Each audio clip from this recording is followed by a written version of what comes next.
Pronto? Estamos na atividade já? Boa, boa, boa. Nós demoramos aí o quê? Demora nada, né? Em cima da hora hoje, né? Para 1 minuto? Ah, esse relógio de retorno ali tá atrasado, hein, diretor? Depois você me cobra que nós estamos entrando atrasado, hein? Mas aqui no celular, aqui no meu retorninho, aqui tá bonitinho. É isso aí. Sejam muito bem-vindos a mais um Mostarda Cast, a mais um episódio bacanaço que a gente vai trocar uma ideia aqui agora, um episódio bacana, episódio do número 97, galera. Fica atento, hein? Episódio número 100 tá chegando aí. Promete ter uma surpresa. Promete ser um episódio bacana, hein? Faltam só 3, hein? A gente nem sabe o que a gente vai fazer ainda. Nós estamos aqui anunciando. Não sei nem quem vai vir, nós estamos anunciando aqui, Pedro. Então, anunciando aí para vocês poderem acompanhar a gente aqui. Episódio 97 hoje. Antes de mais nada, eu quero te pedir para você se inscrever no nosso canal, ativar o sininho para chegar as notificações para você. E todo vídeo, qualquer vídeo que pintar aqui, você vai receber a notificação e vai acompanhar com a gente aí. Tá certo? Vamos que vamos. Gente, hoje eu tô recebendo aqui, cara, com muita alegria, com muita alegria. A gente trocou uma ideia já tem um tempão. Hoje ele veio aqui e pagou o meu convite. Agora eu tô devendo ele. Então nós vamos trocar uma ideia e depois eu vou marcar uma data para poder pagar essa visita para ele ali. Gente, eu tô recebendo aqui o Pedro Costa, do Faísca. É Faísca Bar? Faísca, exatamente. Faísca Bar mesmo? É. Ah, coisa boa. Meu cara, seja bem-vindo, cara. Fique à vontade, a casa é sua. Vamos bater um papo aqui de gastronomia, de bar, de boteco de bar, de comida de bar. Maravilha. Muito obrigado pelo convite. Estou animado pro papo e tô tomando uma, né? Tomando uma sempre, né, cara? Tem que manter a consistência. A dieta. Manter a dieta. Toma uma todo dia? Não. É. Todo dia não. Todo dia não dá, né? Não dá. A gente tem que ter umas travas, né? Aham. É... Mas é trava programada ou É programada. que não dá? Não, é porque assim, eu acho que o trabalho é a trava de muita gente, né? Você não bebe trabalhando. Sim. Eu bebo trabalhando, então assim, eu preciso não beber algumas horas. Então as travas que eu estipulei pra mim mesmo é quando eu tô trabalhando no bar, estou servindo as mesas, eu não bebo. E quando eu tô sozinho em casa, que às vezes é até gostoso tomar uma, mas eu também não bebo. Em casa você não toma? Não bebo. É mesmo? Mas é porque é trava, né? Então uns 40% do meu tempo eu não vou beber por conta dessas duas. O resto aí é... Tá suave. Durante o tempo que você toma uma ali, tá esperando chegar um cliente, depois chega um cliente. Também coloquei essa trava de Segurou não beber também. mesmo. Eu falo assim, quando eu tô atendendo as mesas ali, ou quando eu tô fazendo drinks no Faísca, que eu não bebo, mas eu faço muitas coisas pro bar fora, né, dessa ação mesmo, desse ambiente de bar, né? Mas quando eu tô ali, eu tento realmente não beber. E como é que eu faço hoje, cara? Conta pra gente entender um pouquinho. Cara, de onde você veio? O que você, cai num bar de paraquedas? De vez em quando a gente recebe uns convidados aqui. Ah, cara, eu era químico, era astrofísico. Eu gosto de sei lá, de pesquisar dinossauro. Aí acabei que eu montei um restaurante. Velho. Tem umas dessas assim, velho. Cara, mas é quase isso, assim. É mesmo? Eu trabalhei 10 anos com vendas. Atendimento ao cliente, vendas. Trabalhei em muita startup. Trabalhei em multinacional. E não tinha nada a ver com o que eu faço hoje. Nada a ver. Só que eu já tinha dificuldade de me imaginar fazendo aquilo que eu fazia por décadas. Não conseguia me imaginar. E quando alguém me perguntava de planos futuros, eu acabava respondendo que meu sonho era aposentar cedo. Meu sonho era juntar o dinheiro suficiente ali que eu pudesse parar de trabalhar. Mas e depois? Porque, cara, você é tão ativo, né? Você é animado, você não vai fazer nada. Você é um menino, você é de jovem, tá pensando em aposentar? Não, eu tô com 37. Não, menino. E eu pensando em aposentar já com 22. Com assim. 22? Cara, assim, mas eu acho que é um sintoma de não gostar do que eu fazia verdadeiramente. Porque eu queria Você parar queria de fazer logo. Exatamente. Mas eu mesmo não sabia responder. Depois que eu aposentar, eu vou estar fazendo o quê? Eu não sei.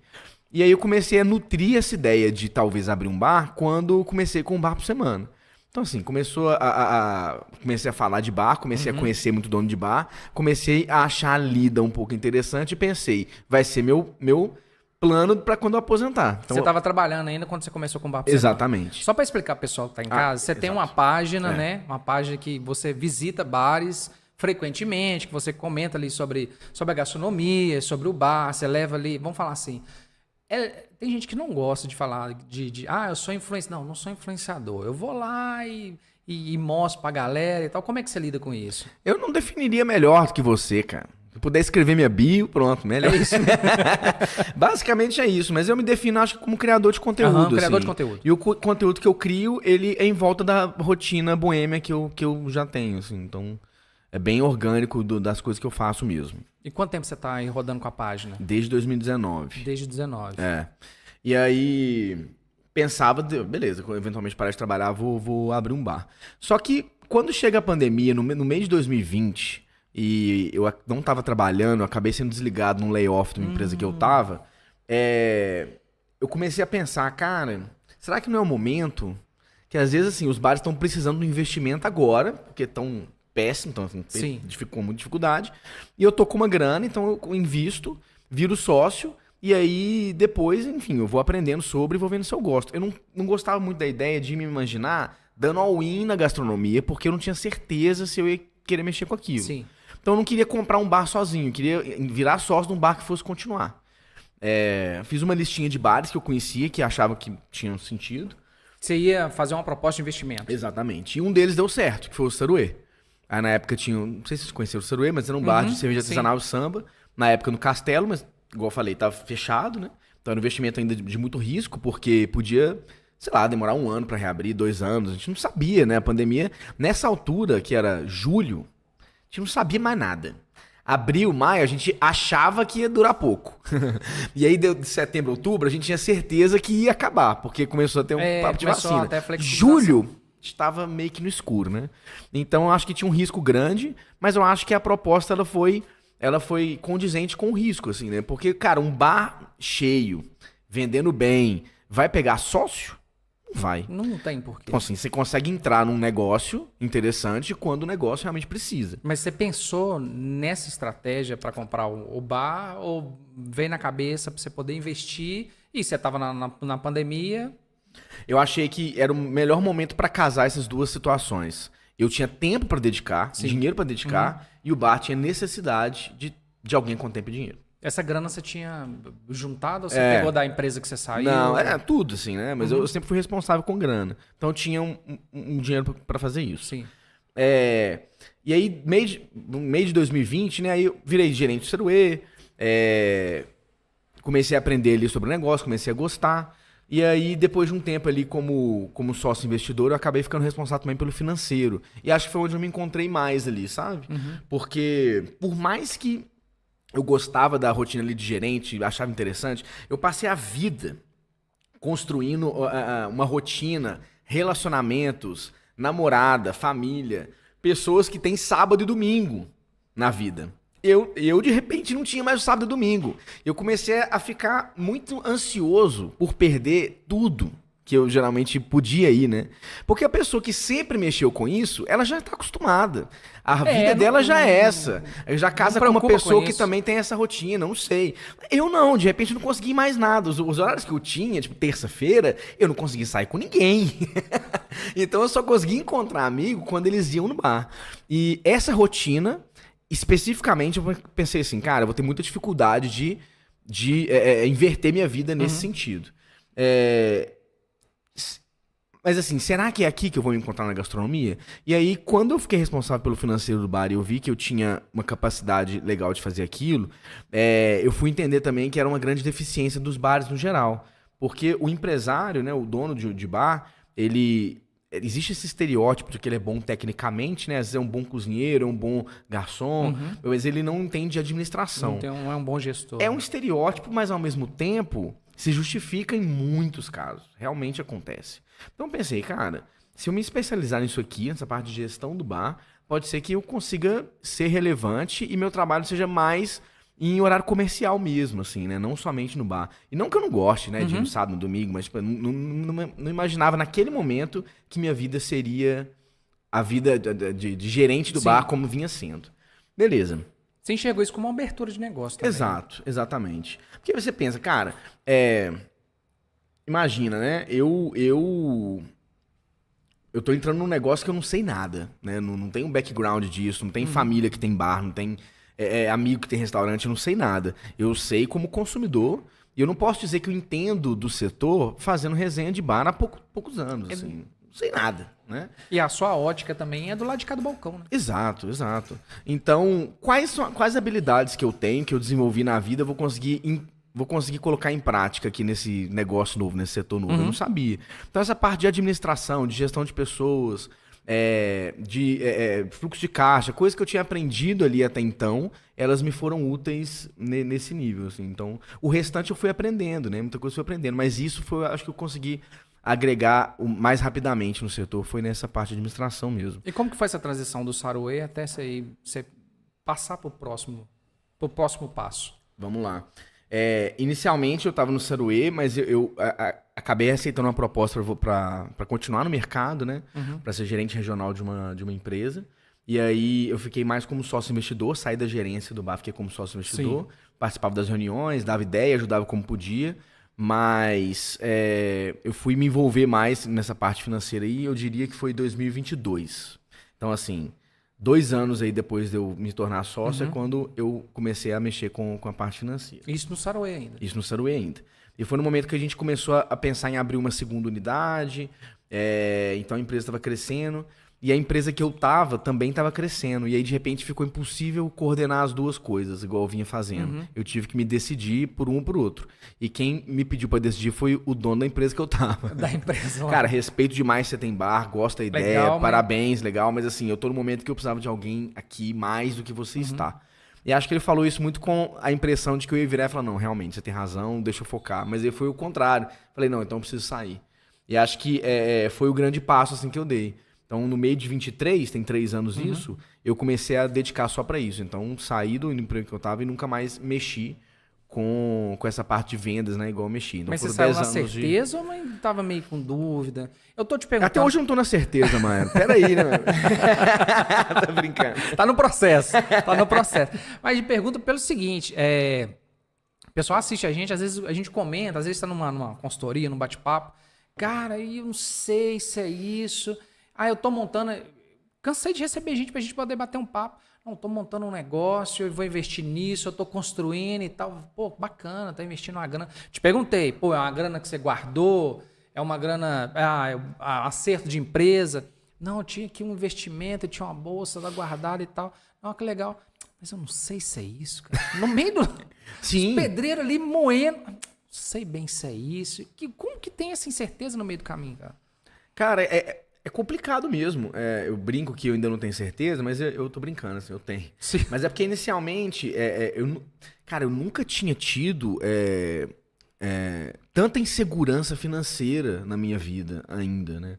Assim, a partir do momento que eu comecei a trabalhar, existia uma certeza de que uma grana ia entrar. Podia não ser a que eu esperava, porque vendas, né? Sim. Tem muita comissão, mas tem um mínimo que eu já podia contar. De repente não tem nem isso. É um pouco difícil. Porque a gente está falando de uma carreira de 10 anos que tinha essa estabilidade e agora tem 3 anos que eu iniciei outra carreira que não tem essa estabilidade. Eu acho que meu grande desafio é conseguir lidar com essa incerteza sem que isso gere uma ansiedade que faça com que eu perca o prazer de fazer o que eu faço. Porque é o único porém, eu acho, do caminho que eu escolhi, que às vezes me deixa inseguro. Porque o restante... Eu tenho muita certeza daquilo que eu faço. Eu gosto muito mais, me identifico muito mais, acho que eu agrego bem, tenho muito mais energia pra fazer, não fico flertando com a ideia de aposentar tão cedo. Me sinto muito mais reconhecido, nem passa, cara. Então acho que é mais um processo mesmo de aprender a lidar com essa ansiedade do que algo que vai me fazer voltar atrás porque é muito difícil. Não, é possível lidar. Mas é meu ponto.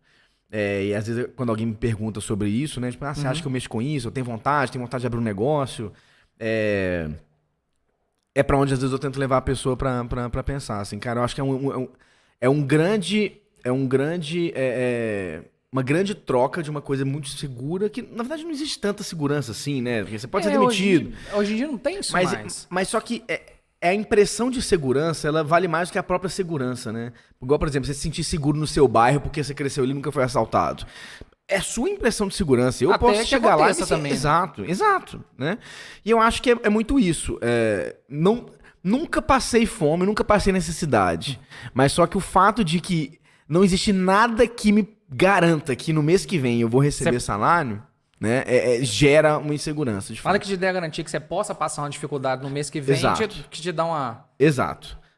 Porque Mas isso mas para quem empreende, vamos falar assim, né? Para quem empreende, tem seu próprio negócio, vive com isso. padrão. Vive com Mas isso, cara. na minha família não tem um Não comerciante, tem não tem um nenhum lojista, nada. Então, meus pais tiveram muita dificuldade de me apoiar inicialmente, porque são pais que, assim, São tradicionais. exato, e se preocupavam com essa questão mesmo, né? Então, pensa que minha criação foi assim. Os tios que deram certo foram tios que estudaram e estavam no mercado. Então, pegar um caminho completamente diferente foi difícil até para a família apoiar. É difícil ter exemplos que eu pudesse me espelhar. Porque o que eu tô te falando é uma coisa óbvia do comércio mesmo. E talvez uma pessoa que cresça no ambiente comerciante, ele nem se importe com isso, né? Mas não era o que minha história até o momento me ajudou a desenvolver. Eu não consegui desenvolver essa habilidade até então. Assim, essa habilidade de lidar de uma maneira positiva com a incerteza. E seus pais, hoje, é mais tranquilo? Você tem mais irmãos? Eu tenho um irmão mais novo, que tá no mercado. Bem, no mercado. feliz. Tranquilo. Espero que continue, né? Um só da família tá bom.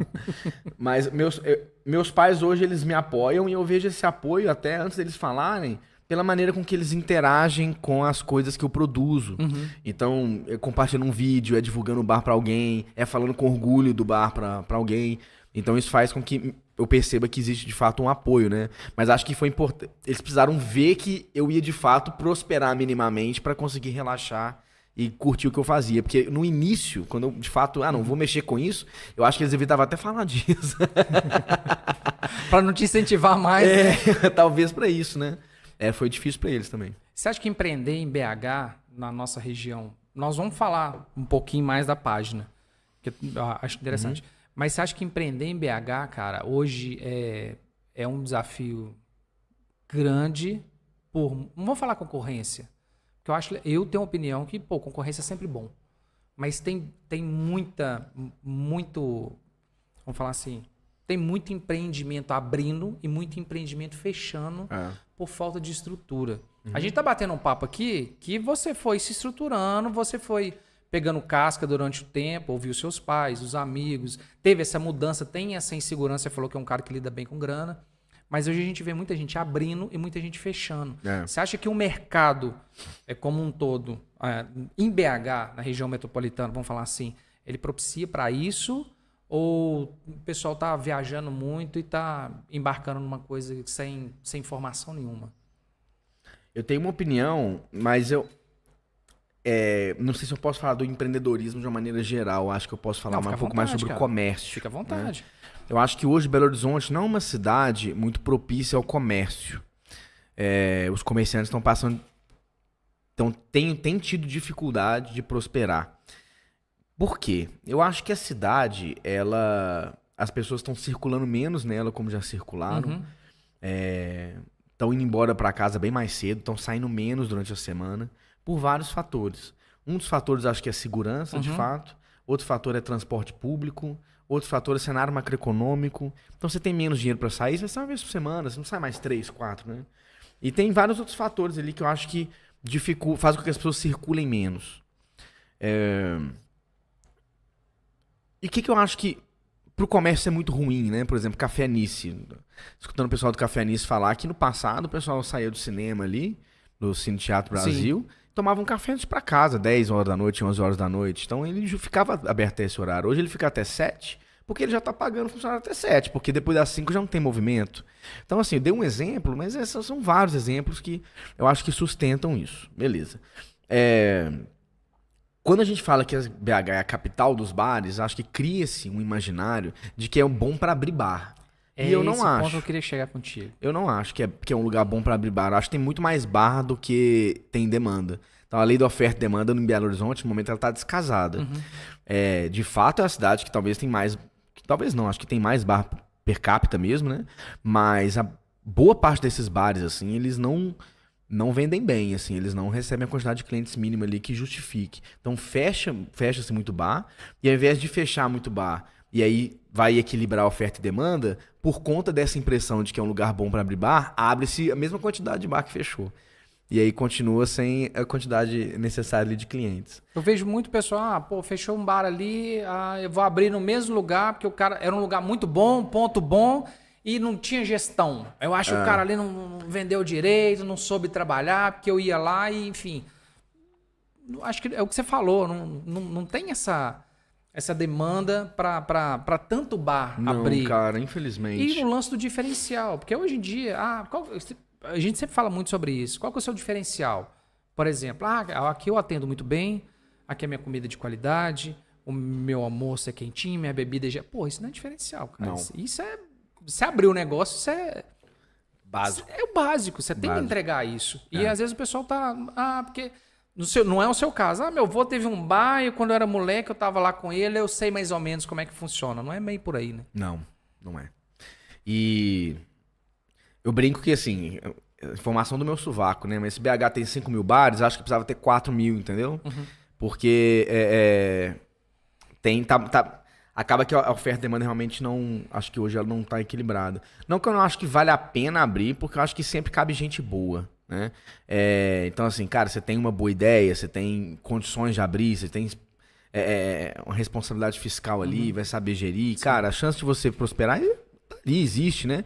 Mas não acho que BH é hoje a melhor cidade para se ter um negócio, não. Por exemplo, São Paulo.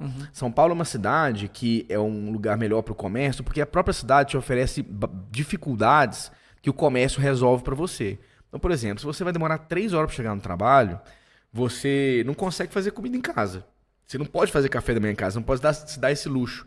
Você pode se dar o luxo de parar na primeira estação de metrô, pedir um café ali que vai chegar na sua mão em 3 segundos, você já pagou, você vai embora. Então o comércio ali, ele supre boa parte das dificuldades que a própria cidade cria. Ele é pensado para a cidade funcionar. Exato, exatamente. Então ali eu acho, por exemplo, que é um lugar um pouco mais propício pro comércio, por exemplo, que Belo Horizonte. Belo Horizonte tem essas dificuldades ainda, e a cidade cria algumas dificuldades, só que culturalmente a gente acaba não resolvendo isso com o comércio muitas vezes. Então, assim, é muito mais comum você ver o mineiro se esforçando para levar uma comida para poder fazer café da manhã em casa.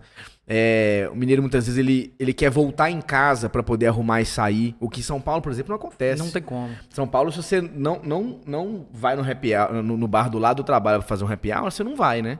Voltar para casa não existe. O mineiro ainda quer voltar em casa. Então é muito comum, por exemplo, às vezes o bar só vai encher 8, 8h30, só que meia-noite ele já fecha. Então, por exemplo, São Paulo, 4 horas da tarde já tem gente bebendo. Porque você precisa fazer sua vida toda na rua, né? E a maioria do comércio também vai direto, né, cara? Exato. Comum ficar a noite inteira aberta. Exato, exatamente. Lá garante, vamos falar assim, né? Garante um pouco, não vou nem falar em questão de segurança, mas é cultura deles ficarem direto. Você vai em muito lugar em São Paulo que abre cedo, roda cedo, às vezes é 24 horas e atende. É o que a gente tá falando aqui, porque atende a necessidade da população, né?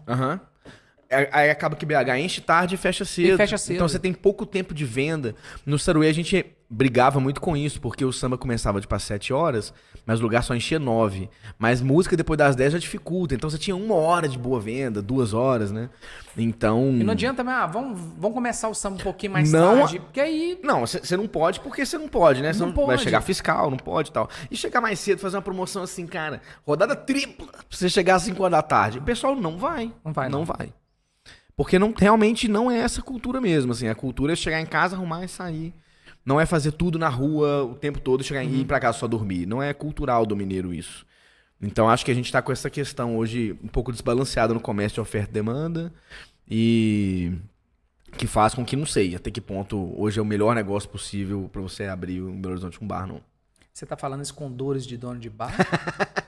Você tá falando isso baseado realmente nas suas andanças? Por exemplo, por causa da página. Que você vai ali criando conteúdo, você roda bastante bar.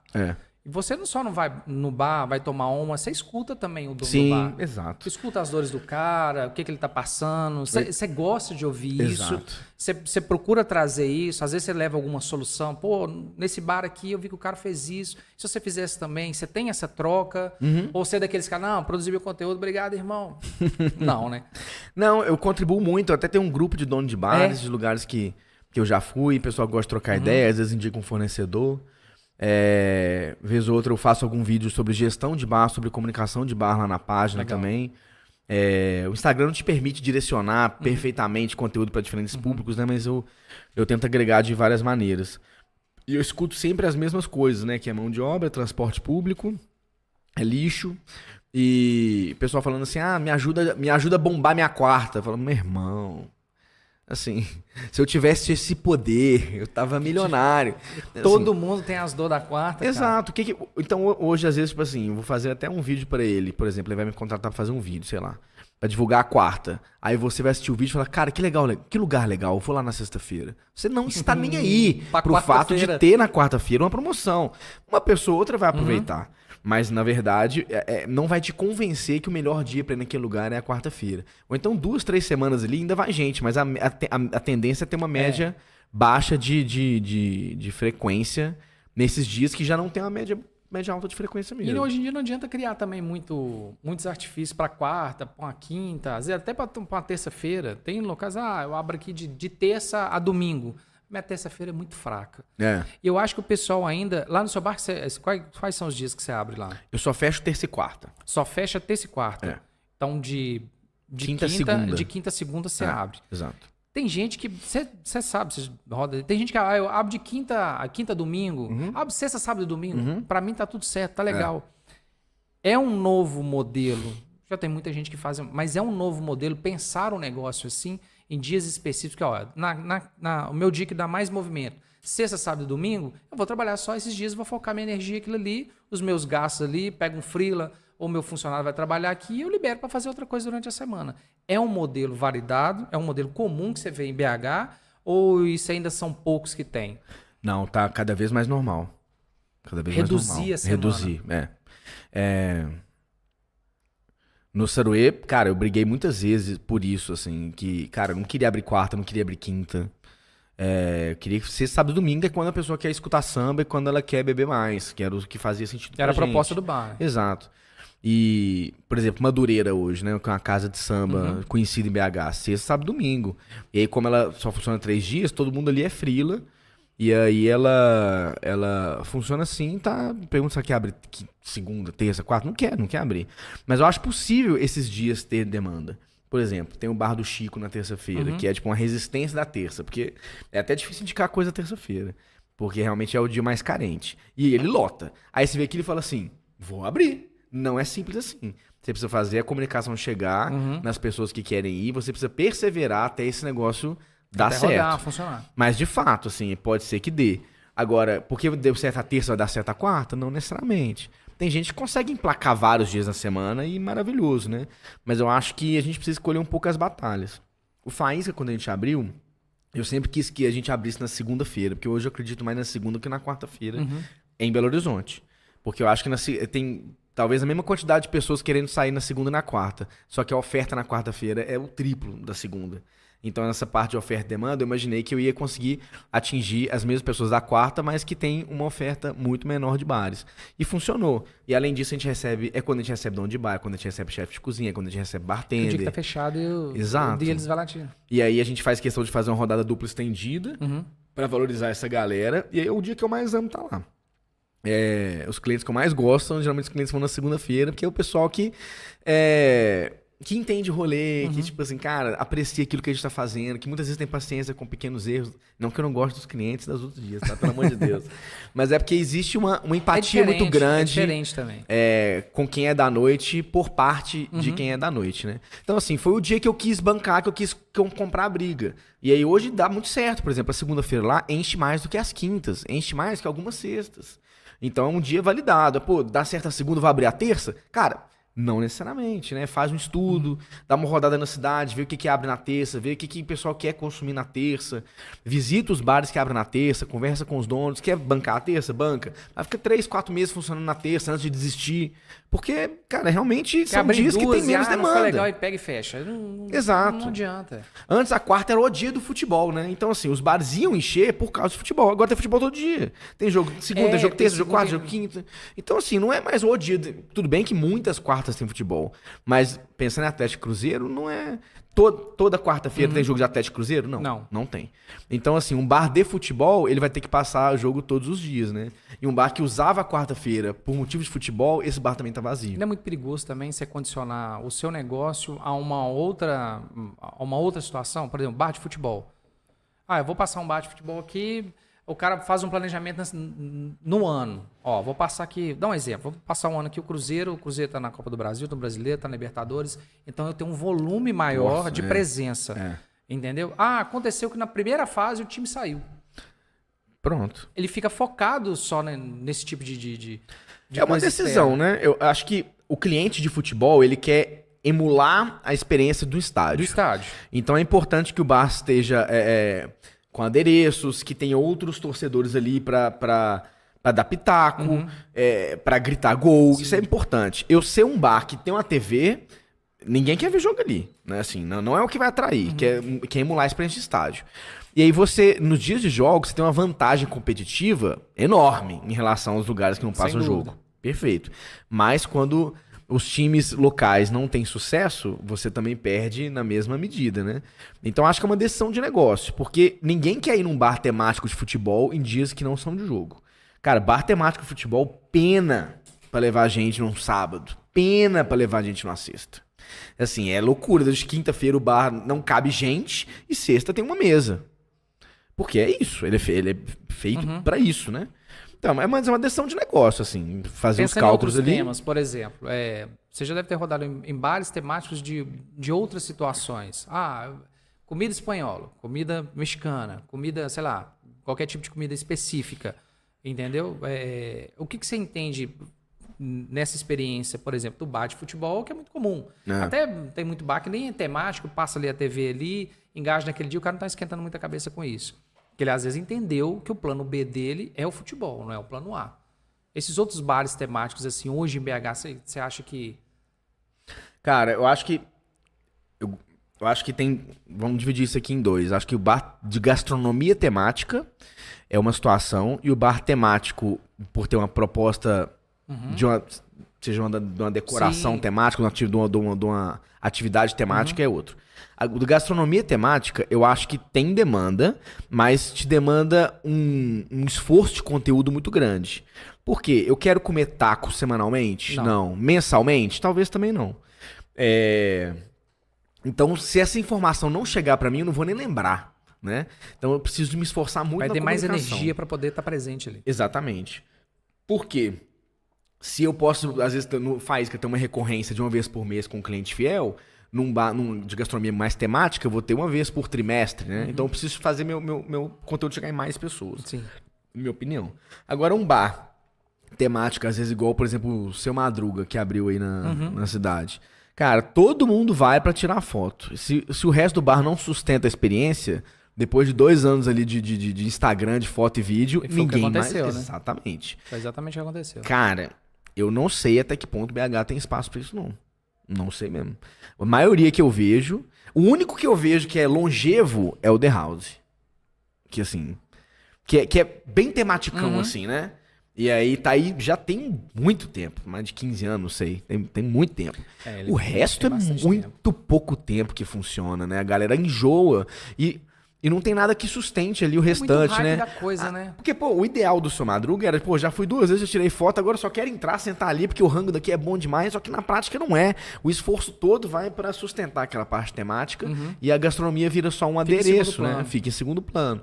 Eu acho que isso não tem espaço BH, não. Teve um outro também, tem um outro restaurante que é temático, que abriu na cidade inteira e depois começou a fechar aquele do...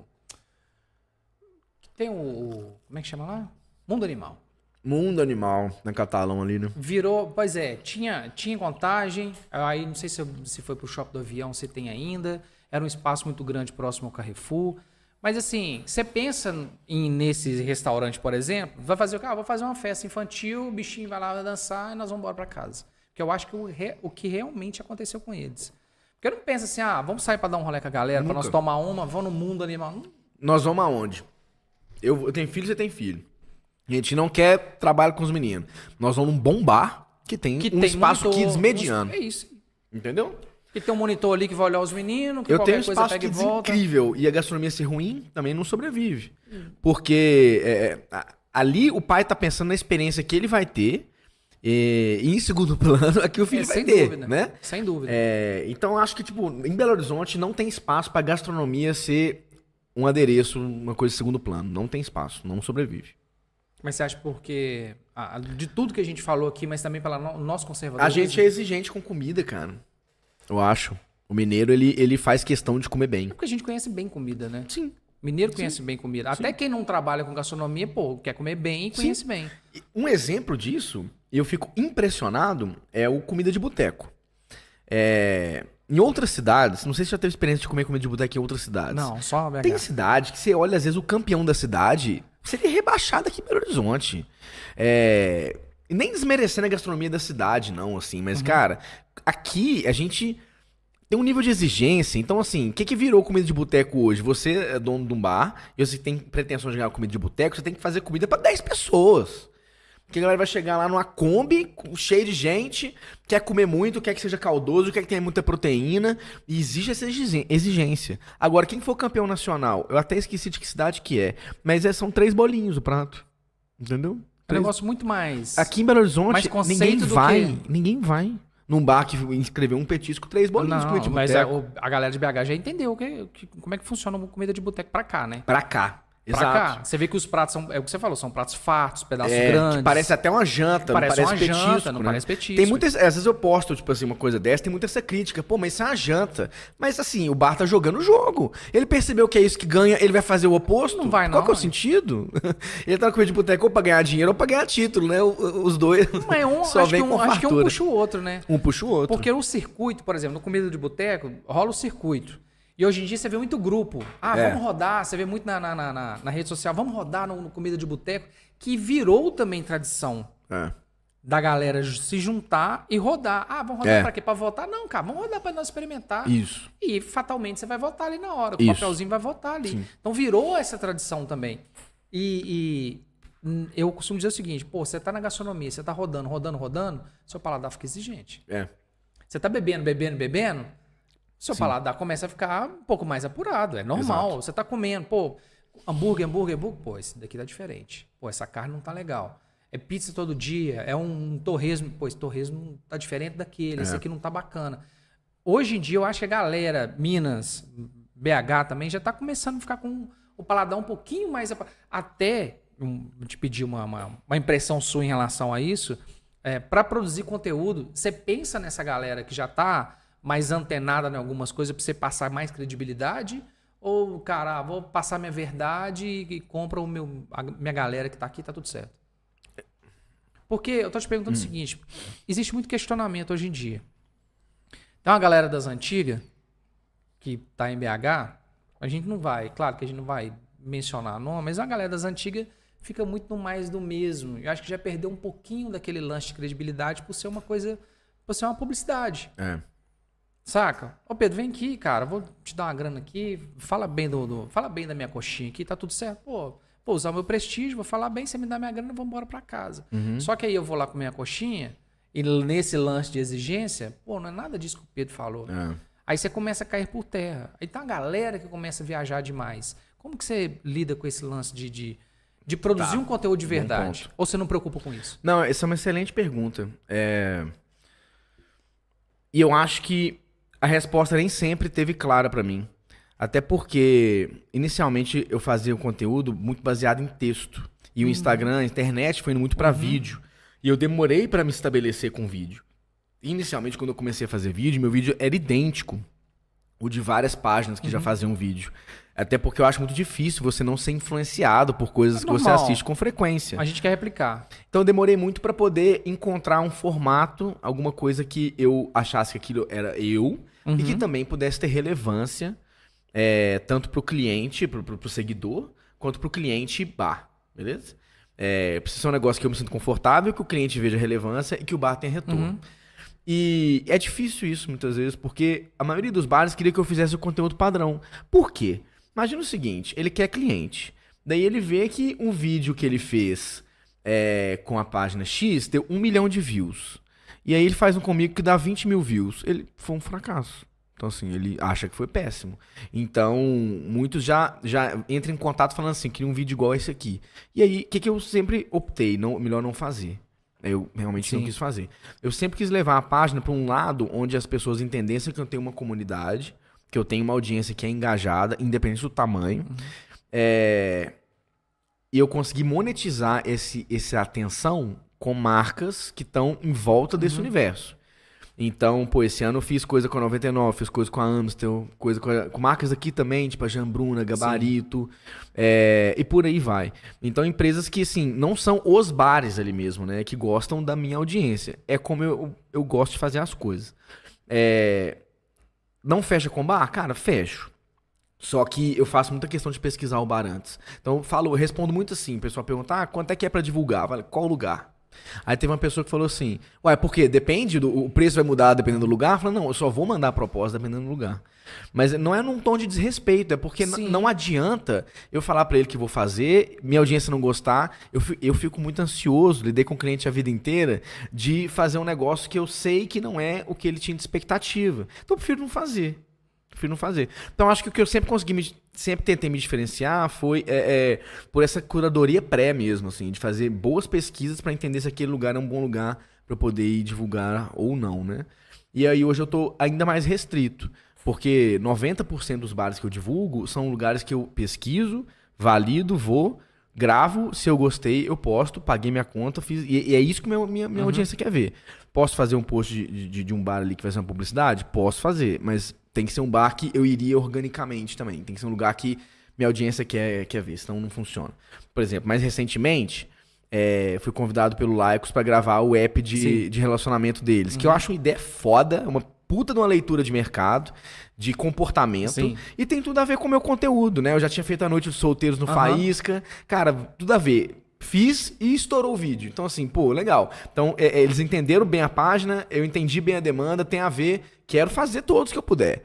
Mas não faço qualquer um, assim. Na verdade, de 10 que mandam mensagem, eu faço um. Assim, no máximo, nem 10% geralmente chega. De quem manda mensagem, eu converto em uma publicidade. Vamos chegar no Faísca.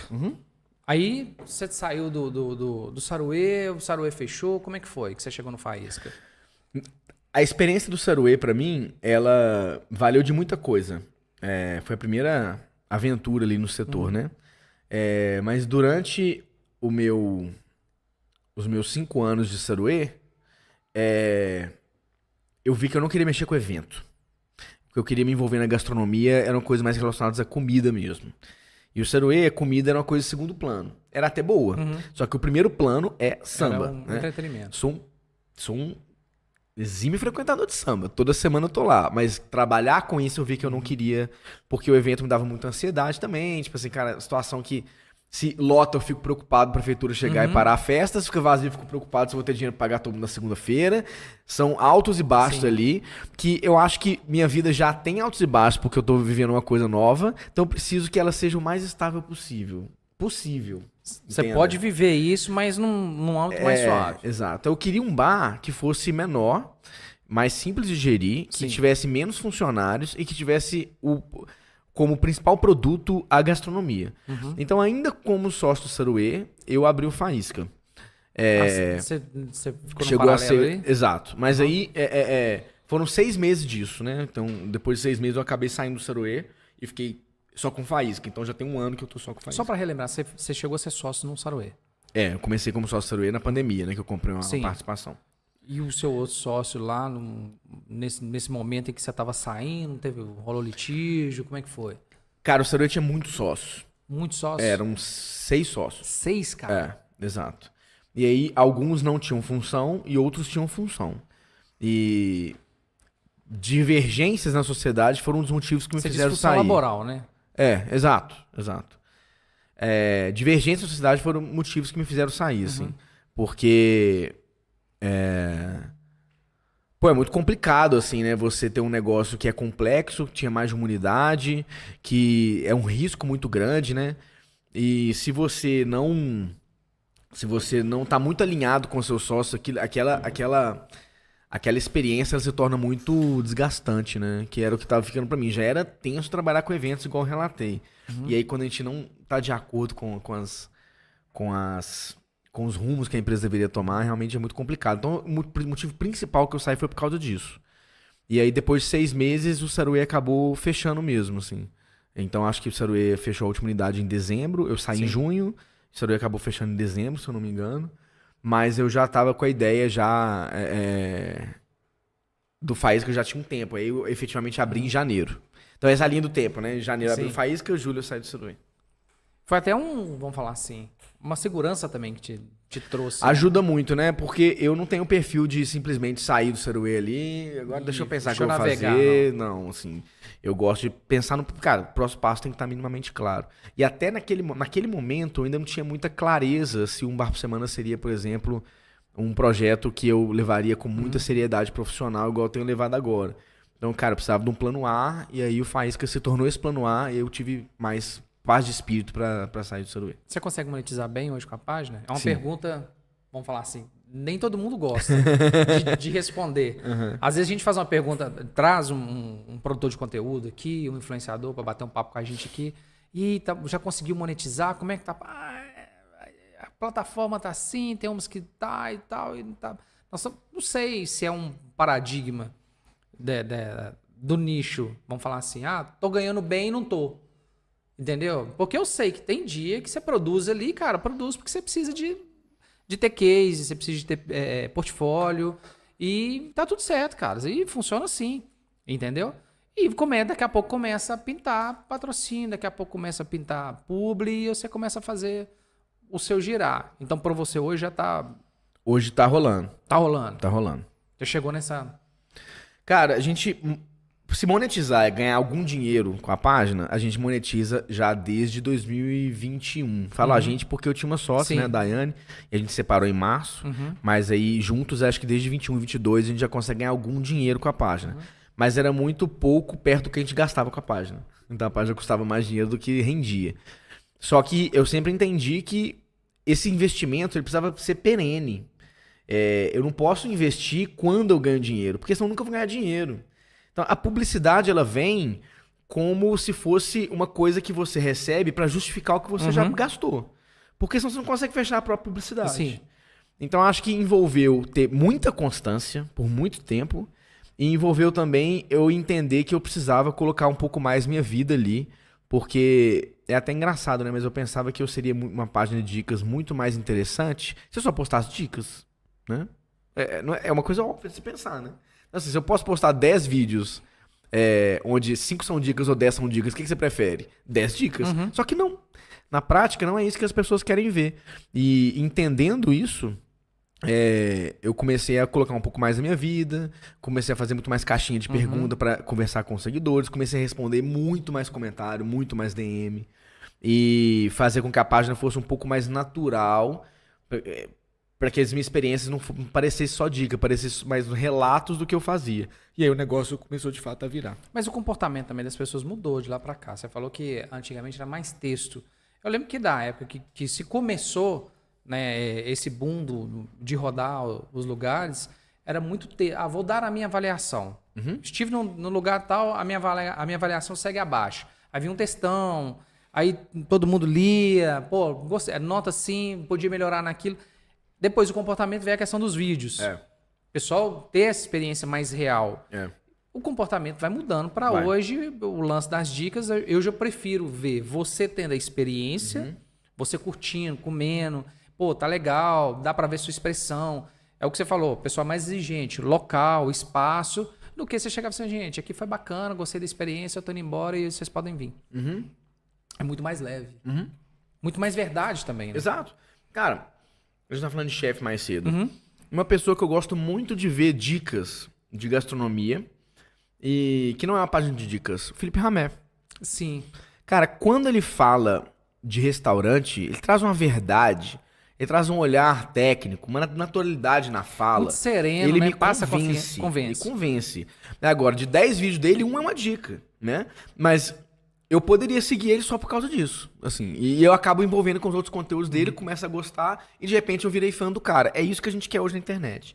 A gente quer se relacionar com pessoas e quer sentir que elas de fato são pessoas. E a gente acaba confiando em várias coisas que eles falam, inclusive nas experiências que eles dizem ter tido no lugar que eles foram. Então, É uma estratégia também, né? e eu acho que hoje monetiza melhor quem leva para esse lado. Então, as páginas estritamente de dicas hoje na cidade, eles monetizam exclusivamente com comércio. O que não é um problema, tá? Não tô colocando questão aqui, não. Só que eu quis me diferenciar porque eu queria monetizar mais com marcas. E aí eu custei para conseguir entender qual mudança eu precisava fazer para trabalhar isso. Então, pô, tudo bem, você ganha maior grana com comércio, maravilhoso. Então, sei lá, um dia você vai postar uns 10 vídeos por semana, você vai ganhar uma grana X, que é o valor que você cobra vezes 10, e beleza, ganhou um grana X ali por semana. Não é assim que eu trabalho. Então, assim, eu posto um número ali de vídeos na semana que eu gastei, beleza, eu vou e faço uma publi, por exemplo, pra Jurubeba. Beleza, aí a Jurubeba entra a grana e paga aquilo que eu gastei nos bares que eu fui, que eram os bares que eu queria ir e que eu não monetizei, porque é o que eu fui nos lugares que minha audiência quer que eu vá e que querem assistir, né? E pra marca é muito bom também, né? Porque você pulveriza a marca nos locais onde que você vai. Às vezes ela não tá ali, você tá lá levando a marca, pra marca é onde que faz sentido essa troca. Sim. Aonde que é a via de mão dupla? Porque a gente vê muito, vou fazer uma publi aqui, vou te pagar e aí? Você vai me levar aonde? É o lance do comércio, o que você falou. Não tem problema ganhar com comércio. Mas com marca eu acho legal, cara. Cara, eu acho que faz mais sentido pra mim, eu acho que traz um pouco mais de verdade no meu conteúdo.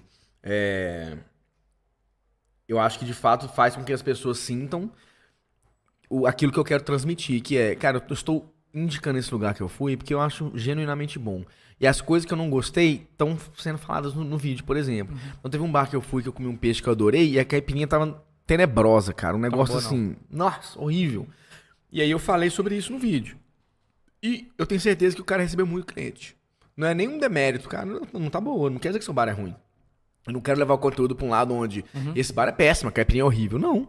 Falei que o peixe tava maravilhoso, tava assim, assado, isso aqui. Cara, mas essa caipirinha não dá. Pede isso aqui não. Pronto, fui verdadeiro.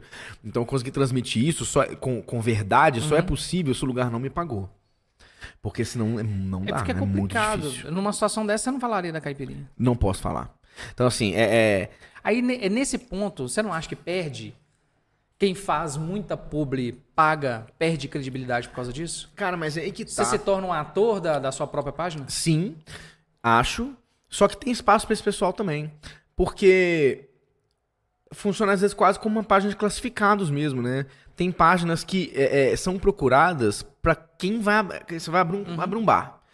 Antes de abrir o bar, você contrata o influenciador. No primeiro dia ele vai e vai bombar seu lugar. Às vezes eu só sei que o lugar abriu porque o influenciador postou. Sim.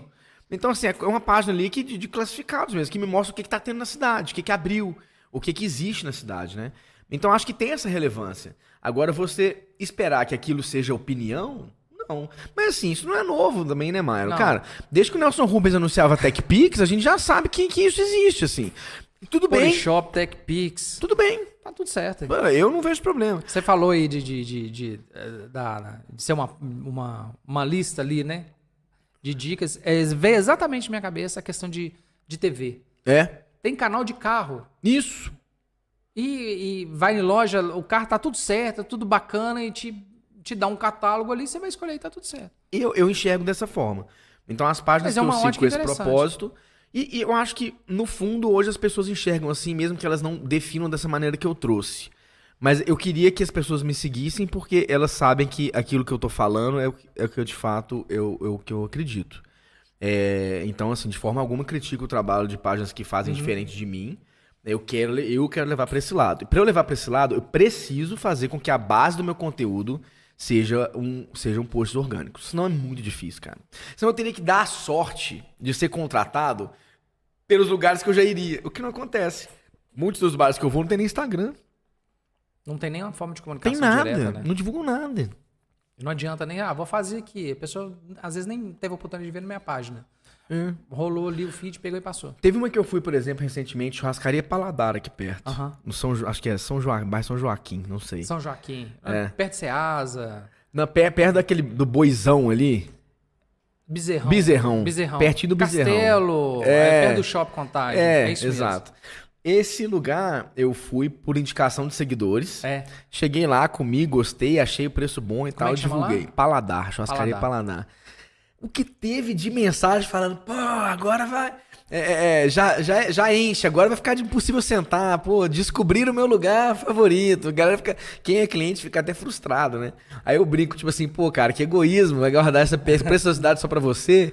Mas muitas vezes as pessoas que não estão próximas dali, elas só vão descobrir num post meu, assim, porque a Paladar não tem nem Instagram, eles nunca vão entrar em contato com o influenciador pra levar. Eu vou te falar que lá é antigaço, cara. É antigo, Lá é cara. antigaço. Exato. É Assim, muito antigo. Não tem nenhuma pretensão de dizer que eu descobri esse lugar, nem obviamente nada. Inclusive, eu menciono o seguidor que me indicou, Que te indicou. na descrição. Gostei, mas assim, aí teve um alcance muito grande, o pessoal adorou descobrir e tal, mas assim, esse é o lugar que minha audiência mais quer que eu poste, assim. Então, são lugares que, se eu ficar esperando o convite pra poder ir, não vão acontecer. Então, assim, é aí que vem a riqueza do meu conteúdo e o preço que custa também fazer esse conteúdo, né? Porque eu preciso ir lá, esse dia eu fui sozinho, gravei sozinho, comi tudo sozinho. Não posso pedir 200 gramas de carne, preciso provar várias coisas. Não pedi 1 quilo de carne esse dia. A mulher ficou me olhando, até mostra no vídeo ela me olhando assim, tipo, você tá sozinho? Então, assim, existe um custo pra isso, Sim. né? Assim, mas é o conteúdo que eu mais gosto de fazer. E as marcas, elas conseguem te suprir isso. Cara, esse ano tem sido assim, ainda bem, virou pra esse Você lado. conseguiu fechar negócios para as marcas nesses estabelecimentos que você foi? Conseguiu ter essa ponte? Cara, não, porque nenhum teve esse propósito, assim, né? Eu sou muito aberto a ter alguma parceria que eu trabalhe como embaixador, assim, Sim. efetivamente. Até já aconteceu, É. mas atualmente não tem nenhum contrato assim. Os contratos que eu fiz esse ano foram muito de criação de conteúdo e o conteúdo foi criado e advogo sobre a marca, mas não tinha nenhuma extensão comercial nessa linha. Até uma questão de bandeira para a marca, tá na página deles, tá?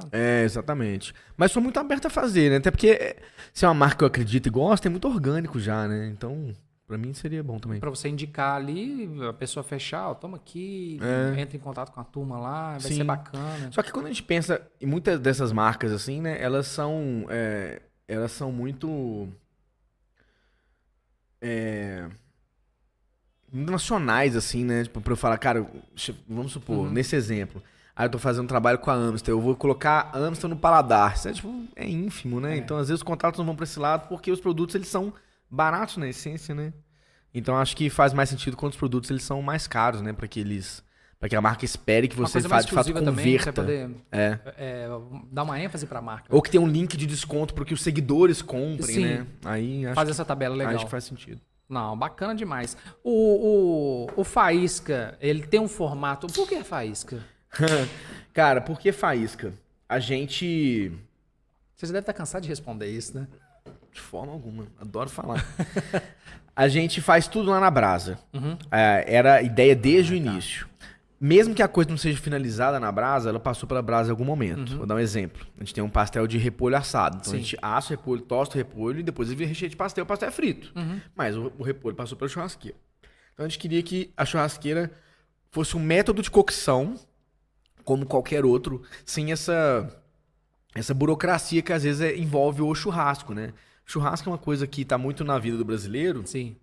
mas muitas vezes ele tem uma burocracia, porque tipo, você só vai fazer churrasco daquilo que vai ser servido como churrasco. E cara, será que não dá pra usar a churrasqueira como método de cocção? Tipo, vamos acender a churrasqueira aqui e vamos defumar tudo que a gente for fazer primeiro. Sei lá, a gente defuma coisa pra fazer um pastel de feijoada, defuma um repolho, defuma um alho, defuma pimenta pra fazer molho de pimenta. Então, cara, veio dessa ideia. Então o centro do bar é a churrasqueira e a gente queria alguma coisa que remetesse a isso. Sem ser muito óbvio, tipo assim, sem ser muito tudo na brasa, Sim. sem ser... Então, faísca é tipo um corpo que se desprende de um objeto em chamas, né? Então, a gente gostou desse conceito, assim, né? Legal, cara. De tratar legal. dessa forma.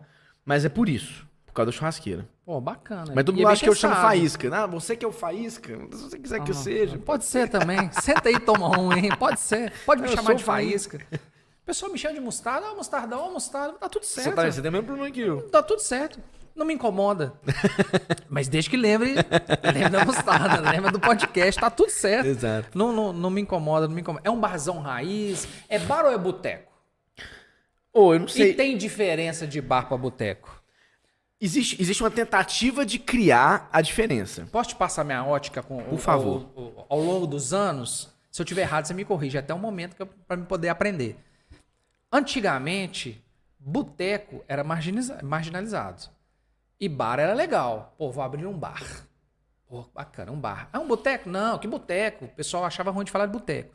Houve-se um tempo, talvez até por questão do comida de boteco, houve-se um tempo que o boteco ficou charmoso. Se ter boteco, falar boteco, entendeu? E fica nesse, não, é um bar ou é um boteco? Ah, não, um boteco é mais intimista, um bar é mais amplo. Tem isso mesmo ou isso é viagem dos Aí outros? hoje o bar é marginalizado e o boteco... Não é? Eu acho que inverteu um lance assim. Você teve essa mesma impressão minha ou isso é na viagem? Cara, sim, mas recentemente conversei com um amigo de Salvador e ele é mineiro. Ele acha que só acontece em Belo Horizonte, cara. E por causa do Nenel. É. Que ele influenciou de tal maneira que ele alçou os botequins, né, os Sim. botecos para um patamar acima. E não que os bares eram para um patamar abaixo, né? Mas automaticamente criou-se uma diferença muito grande daqueles botecos pros outros bares, né? Só que tentando pegar um pouco carona nesse crescimento dos botecos, os bares passaram a se chamar de botecos. E aí o negócio começou a ir para um lado ruim. Quem se chama de boteco não é boteco. O boteco não se chama de boteco, boteco só é, né? Sim. E aí, tipo assim, de repente você vai lá, boteco do... Cara, não é boteco. Aquilo não é boteco. Botequim, geralmente não é botequim. Então, o boteco não precisa se definir dessa maneira, né?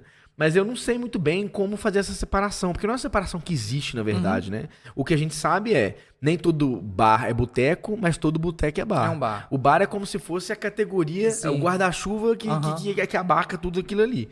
Agora, o boteco, eu acho que ele vai ter a característica de ser... mais simples, do dono estar muito presente, das instalações às vezes não serem tão confortáveis, mas não necessariamente, porque eu poderia fazer um bar com essas características e a galera não achar que é boteco simplesmente porque eu acabei de abrir. Então tem também um caráter de história, que as pessoas valorizam muito. Se o seu bar não tem essa história, se você não é boteco também... É porque boteco parece um Fusca antigo, né, cara? Parece. Aquele lance de bem, pô, fala boteco, botequim, aí você vai... Quando falando assim, boteco, aí vai na sua cabeça, estufa, cadeira de ferro, mesa de ferro, é coisa das antigas. Exato. O pessoal sentado, o cara com o pano de prato no pescoço.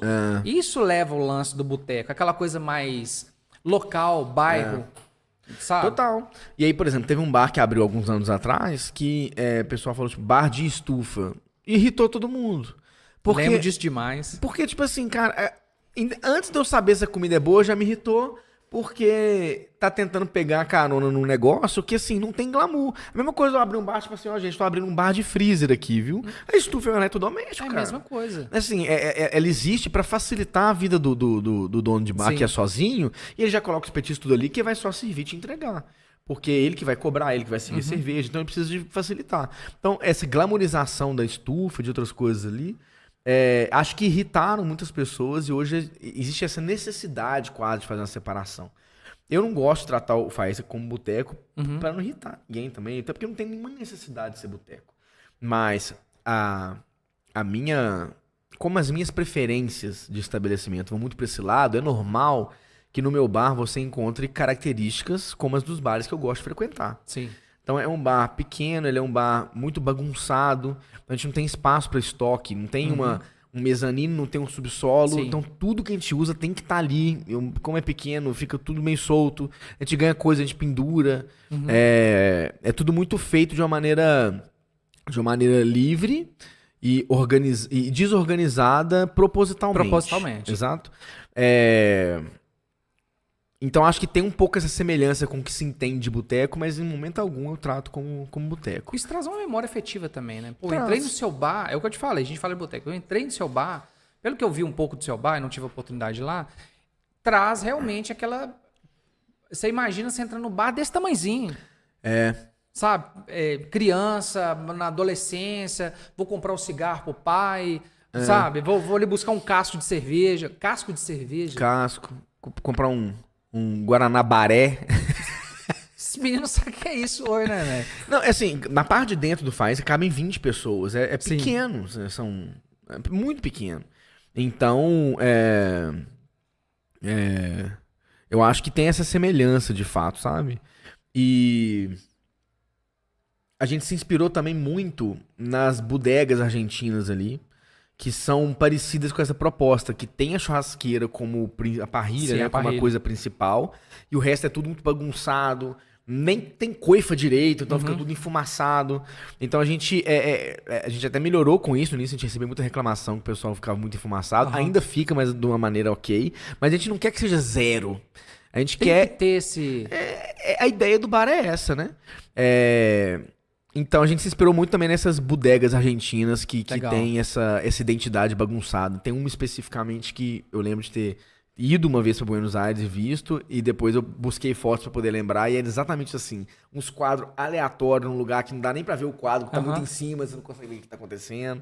Então essa bagunça proposital, eu sempre gostei da ideia de ter no Faísca. Às vezes ela até me irrita, tá? Às vezes eu acho que tá bagunçado demais. Só que como é que a gente traça a linha? Baseado no quê? Uma vez que você permite a bagunça, você tem que lidar um pouco com ela também. Mas é legal, isso é legal. Assim, que se criou a identidade do Faísca, né? Exato. Se você mudar isso, deixar tudo... Não, pintei tudo, deixei tudo bonito, tudo organizadinho. A primeira parede de planta artificial com balança escrita Tanqueray atrás, eu perco 90% dos meus clientes, não tem condição não. E o pessoal volta por causa disso também, né? Volta, Você acaba... vamos falar assim, segmentar o público, porque não é bom isso para um comerciante, segmentar o público numa situação dessa. Mas, o público que vai lá é o público que tem a mesma ideia, que tem o mesmo sentimento, que tem as mesmas... Eu acredito que quando o pessoal senta lá, vai trocar uma ideia, bate um papo, toma uma, começa a vir lembrança, pô, eu fiz isso e aconteceu, pô, eu lembrei disso daqui. Eu não sei se rola uma música lá de vez em quando, um violãozinho, não, alguma coisa rola assim. só playlist mesmo. De cliente também, não? Não. Não chega, não, posso tocar um violãozinho aqui? Pede, mas a gente... A gente é o único comércio da rua. E a gente comprou o ponto de um cara que tinha música ao vivo. E acho que o grande trunfo nosso pra vizinhança é não ter essa música ao vivo. Legal. Aí é uma coisa que... Legal. E assim, de fato, aquele Que é o mesmo objetivo... lance da TV, né? Que a gente tava falando lá. Exato. Ter música ao vivo é o artifício também da TV. Na Copa passamos, obviamente, né? Mas assim, não pretendemos continuar passando os jogos. É uma escolha, né? Assim, de negócio. Mas aquela ideia que eu tinha de ter um bar pequeno, mais fácil de gerir, mais focado na gastronomia, graças a Deus eu consegui com Faísca. Legal. E as pessoas vão lá por conta da comida e da bebida. É isso que elas vão. Então o restante, elas ou gostam ou suportam. Então assim, é um bar confortável? Não. Você pode sair com cheiro de fumaça, você vai sentar numa rua que ela é inclinada, você às vezes não vai ter as melhores cadeiras ali, ou os melhores talheres, então nada disso a gente está preocupado. Mas tudo bem, porque a gente está focado no nosso plano A, que é a gastronomia. O resto, pra gente, é tudo plano B. Tudo plano B. A ideia é que você coma e beba bem num preço que a gente considera justo. Você tem um sócio. Não, eu tô sozinho. Você tá sozinho. Uhum. E você que produz, você que faz as criações, tem um chefe que trabalha com você? Não, tem um chefe, que é foda. É? Foda. Cria o cardápio, inventa coisa, nada. E consegue treinar ótimas pessoas para fazer os preparos. É mesmo? Que é o Zito. Zito Cavalcante, já foi dono do Padu, lá no Santo Antônio. E hoje ele assume toda essa parte de cozinha. Ele assina os E eu pratos, admiro demais. Eu até sei cozinhar, já fiz curso. Eu passo longe da cozinha do Faísca, que é a coisa que eu menos faço do Faísca, que é a cozinha, porque ele é muito bom no serviço. Mas dá uns pitacos. Cara, Cara, eu vi isso aqui quase em tal não lugar. dou Que você... Cara, mesmo? quase não dou... É mesmo? Mairo, é inacreditável. É inacreditável. As ideias...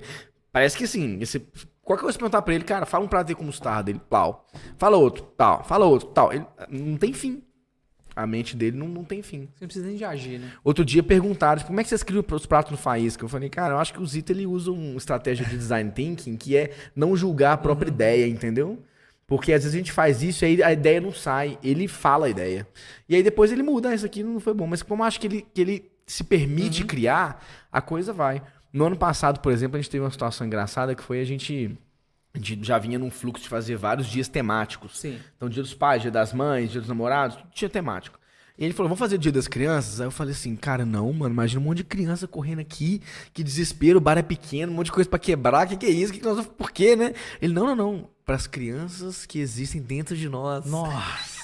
E aí a gente fez um cardápio que foi comidas de paladar infantil. Sabe?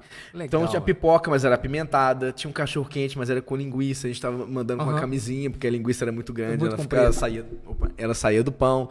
Aí tinha várias dessas coisas que eram engraçadinhas, que eram coisas que a gente comia quando a gente era criança, mas repaginada pro adulto. Aí faço o vídeo divulgando, a galera vai em peso, porque sabe que vai ser bom. E foi só um dia, coloca isso aqui no cardápio. Não, cara, não precisa, porque amanhã vai ter outra boa ideia. Legal então isso, né, cara? Muito impressionante. E se deixar também no cardápio, daqui a pouco passa e perde o charme. Não, então acho que uma das coisas que a gente conseguiu com Faísca, que não era nem ideia inicial, mas eu percebi que seria uma boa oportunidade, é de fato honrar minha palavra de que aquilo não vai estar no cardápio. Porque faz com que os dias temáticos sejam de fato imperdíveis. Porque os clientes sabem que eu não vou manter. Então, gente, dia tal tem tal petisco. E é só dia tal. Exatamente. E é isso mesmo. Mas tem que deixar, a gente não deixa no cardápio. E aí a gente consegue usar esses coringas em dias que a gente precisa. E outra coisa que a gente faz muito também são collabs com outras cozinhas. Então a gente fez com a Porca Voadora. Eu vi. Aí agora, na semana passada, a Bruna foi lá, né? A gente fez o jogo de volta. E a Bruna levou 3 petiscos, o Zito fez 3 petiscos, que são coisas que não tem nem na Porca e nem no Faísca. E quem foi aquele dia conseguiu comer. Quem não foi, nunca mais vai comer. Não vai comer mais. Aí fez nas duas ao mesmo tempo?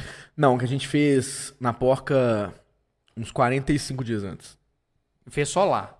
Aí fez só lá, e depois a gente fez a volta no Faísca, só no Faísca. Isso é legal, cara. Eu acho bacana. Cara, eu acho muito legal. Porque eu acho que ajuda também a reforçar como que os bares não são concorrentes, cara. Isso eu acho demais, não cara. São. Isso eu acho demais. Assim, eu ia te perguntar isso mais pra frente, mas já falando em questão de concorrência, tem uma outra coisa também que a gente vê muito, e é muito mencionado aqui na mesa do Mostarda Cast, é sobre concorrência. Mas não é concorrência, somos rivais, mas não somos... Não, é de ser inimigo mesmo. E o grupo da gastronomia em BH, igual você falou, tem um grupo de bares que você participa. Tem um grupo do hambúrguer, tem um grupo da galera da pizza, tem um grupo da galera do churrasco, do fogo e tal. Cara, sempre a gente levanta essa bola aqui. Sempre tem um grupinho ou uma fração maior, uma galera que, assim, não tá muito antenada no negócio ou gera esse embate dentro do nicho ali. Como é que você vê isso? Tem isso? Porque isso daí eu acho demais, cara. Eu acho muito bacana. Pô, vamos aqui no bar um dia, vamos no restaurante, vamos fazer esses lances da collab, justamente para reforçar que não existe isso. E não precisa ter isso. Mas em BH tem muito, cara. Tem. Mas se a gente pensa, cara, o que é Alberto Sintra hoje? O que é a Fleming hoje? A Piumhi, a Guarapari. São polos gastronômicos que inicialmente eram um bar só. E aí um dia abriu um outro bar e eu tenho certeza que esse primeiro bar falou, fudeu, agora eu tenho que ter um concorrente. Só que a insistência e a reincidência dessas aberturas constroem aquilo como um polo gastronômico.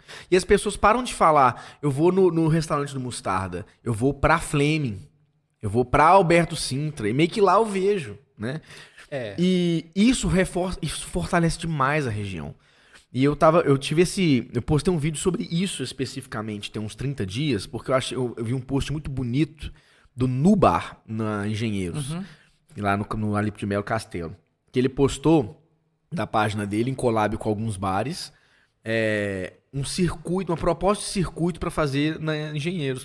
Tem muito bar lá também. Sim. Só que ainda não é reconhecido como esse polo gastronômico, igual os exemplos que eu dei. Mas eu achei isso bonito, porque, cara, esse cara já enxergou isso, né? E eu usei esse post dele para falar o quanto eu acredito nisso. Porque à medida que você estabelece a Engenheiros como um polo gastronômico, vai acontecer dessa mesma coisa. Vamos lá para Engenheiros, cara. E aí o que eu acho que acontece? Até porque você queria ir no bar, chegar lá tá entupido. Você vai ficando do lado. Aí você vai e gosta do lado. Só que você ainda quer voltar no bar. Porque você não conseguiu ir. E eu brinco muito que a única coisa que o Belo Horizontino não perdoa lugar vazio. O resto perdoa tudo. Você volta, se o atendimento for ruim, você acaba voltando. Você vê que tava gelado, tava quente, você acaba voltando. Pedir se demorou, você acaba voltando. Agora, quando você é a única mesa do lugar, você vai embora em 10 minutos. Você fica incomodado de ser a única mesa e você acaba não perdoando, você não volta. Faz parte da experiência do lugar, ser bom tá cheio. Exato. Ter pessoas. Tem fila porque é bom. Então, eu acho que estabelecer uma região ali como um polo gastronômico fortalece todo mundo que tá ali. Em vez de ficar brigando. Em vez de ficar brigando. Ficar começando. Quando eu faço uma collab com a porca voadora que tá a quilômetros de distância do Faísca, é meio óbvio que a gente não concorre, talvez, né?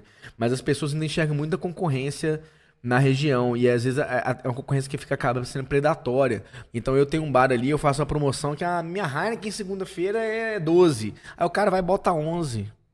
Entende? Assim. E aí isso prejudica os dois. Então às vezes não acho que é o caminho, não.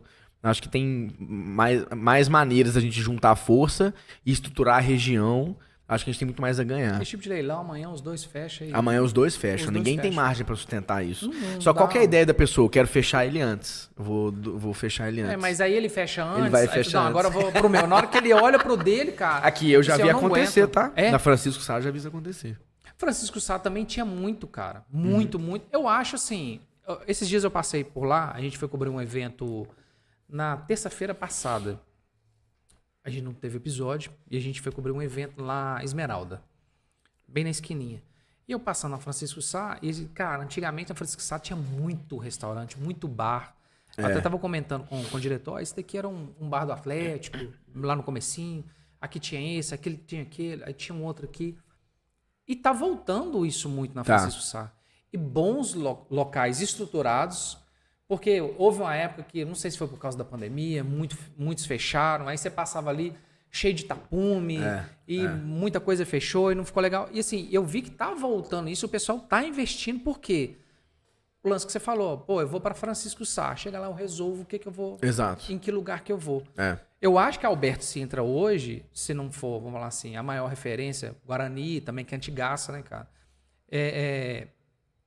Eu acho que é o caminho a se seguir para criar esses grandes centros gastronômicos numa avenida de uma região local. Cara, sim, eu não gostaria até que fosse assim, tá? Eu gostaria que a gente pudesse estar sempre muito espaçado.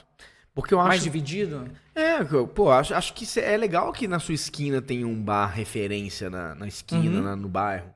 Só que é muito mais fácil para os bares estarem nesses centros por outro motivo também, que é força contra a própria prefeitura.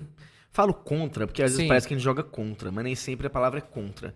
Mas você ter fortalecer seu diálogo. Sim. Então, por exemplo, há anos atrás, a Alberto Sintra tomava pra dentro demais de fiscalização. Então, assim, era muito problema, era muita multa, era muito tudo. Só que eram tantos bares com o mesmo pleito que, eventualmente, abre-se espaço para negociação. E aí o pessoal permite isso aqui, permite aquilo lá. E aí, como os bares começam a fortalecer, os moradores meio que entendem que já não tem mais o que fazer. Não tem jeito. Então, ou para de reclamar, ou mudam. Né? Porque é assim. E aí, eventualmente, parece que é mais fácil ter um bar ali. Só que isso também tem um preço, né? Passa a haver uma especulação também imobiliária e os aluguéis sobem ali. Só que como é mais fácil para objetivos de fiscalização, para objetivos de estruturação do comércio, você estar nesses centros, que você está na esquina da sua casa, que você é um comércio. Igual eu tô falando do Faísca. O Faísca é sozinho ali. Então, uma das coisas mais centrais do meu negócio é a gestão da relação com os vizinhos. Porque eu tô sozinho, né? Agora, imagina se ali tivesse 10 bares. Cara, são 10 bares com o mesmo pleito, com as mesmas questões. Então, acho que acaba facilitando muito pros bares também estar ali. Vai ter um outro, por exemplo, que vai querer ter... Pô, meu negócio, vou ter que ter música. Aí combina. Pô, eu vou botar a música aqui, então você bota na sexta, porque nós estamos um do lado do outro. Então, é muito mais fácil hoje você estar nesses centros, né? Mas você acha que hoje, por Faísca, é um dificultador? Tá sozinho ali? Não, porque o que a gente quer fazer comporta ali, cabe ali, né? Mas se a gente quisesse... não, cara, eu precisava vender muito mais. Então eu precisava trazer muito mais gente. Então eu precisava ter mais cadeira, precisava de uma música ao vivo pra gente consumir em pé e não ligar. Não dá. Então assim, eu trabalho no meu negócio bem próximo do teto de faturamento que ele pode ter. Não consigo vender mais. Tem que estar. Mas eu digo assim, não, cara, tá legal, mas eu penso, sei lá, e sair dali. Levar o Faísca pra um outro centro. Ó, levar o Faísca pra outro lugar, eu até poderia, mas eu gostaria muito que fosse no próprio Caiçara. Porque a gente criou uma identificação com Sim, o bairro com e o a gente bairro. tem uma base de clientes ali. O que eu não faria, criar uma filial do Faísca. Um Faísca 2 eu jamais faria. Mas pegar um ponto melhor no Caiçara, eu poderia vir a fazer. Melhor assim, tá? Ter Maior. dois no Caiçara. Não, um só. Também não faz sentido, né? Eu acho que o Belo Horizontino não lida bem. E é engraçado vou falar isso aqui, porque nós estamos em Contagem. A gente falou antes do podcast que tem Falou bares do- aqui que tem 1, 2, 3, 4. É. Vai ter Silvinhos, 1, 2, 3, 4, tem o Isso. Sabão. BH não E lida bem antigo, com né? isso. Antigo. Antigaço. E todos enchem. Todos enchem. Mas lá também, pra quem não conhece, a gente o estúdio é em Contagem.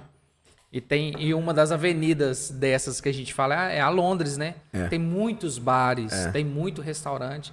E você vê que tem. É claro que tem Silvinhos em outros locais. Aham.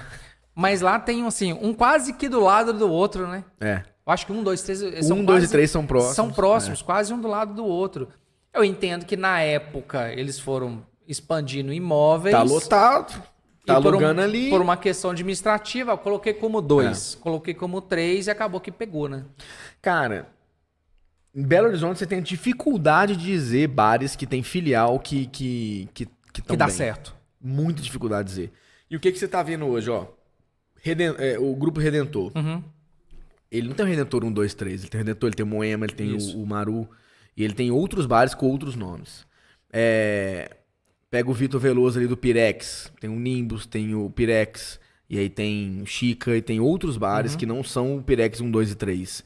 E eu posso te dar outros exemplos também de empreendedores que estão indo pra esse lado. O Okinak, o Paralelo e o Vértice, agora os 3 bares diferentes, não tem o Okinakão, não tem nada. Então eu acho que que tem vários motivos nisso aí. Acho que é bom quando você tem várias marcas que são boas, que são fortes, porque se um por acaso perde, a outra não é impactada, então acho que ajuda. Se por acaso você vendeu uma marca forte, você ainda tem outras marcas fortes para trabalhar. Sim. Mas eu acho que tem um negócio cultural aí, que é a impressão que dá é que quando você transmite que você tá muito bem, as pessoas elas têm dificuldade, assim. Agora o Faísca não é igual, mas não. Agora tem vários Faísca. Era bom quando era um só. Perde um pouco essa referência, aquele bar de bairro que é gostoso, que eu amo frequentar, que só eu conheço, só eu vou. Agora todo lugar tem, não tem mais valor. Acho que rola um ciúme, por exemplo.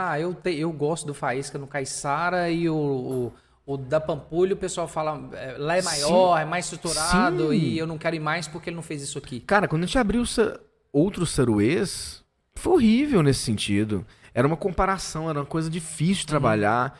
E qualquer coisa que acontecia numa unidade impactava nas outras. E não é que não tem bons exemplos, tá, Mairo? Por exemplo, o Chopp da Fábrica tem uns 3, 4. Tem 4 Chopp da Fábrica. Então tem exemplo. Mas os principais empreendedores da gastronomia belo-horizontina estão indo para esse lado que estão fazendo várias marcas.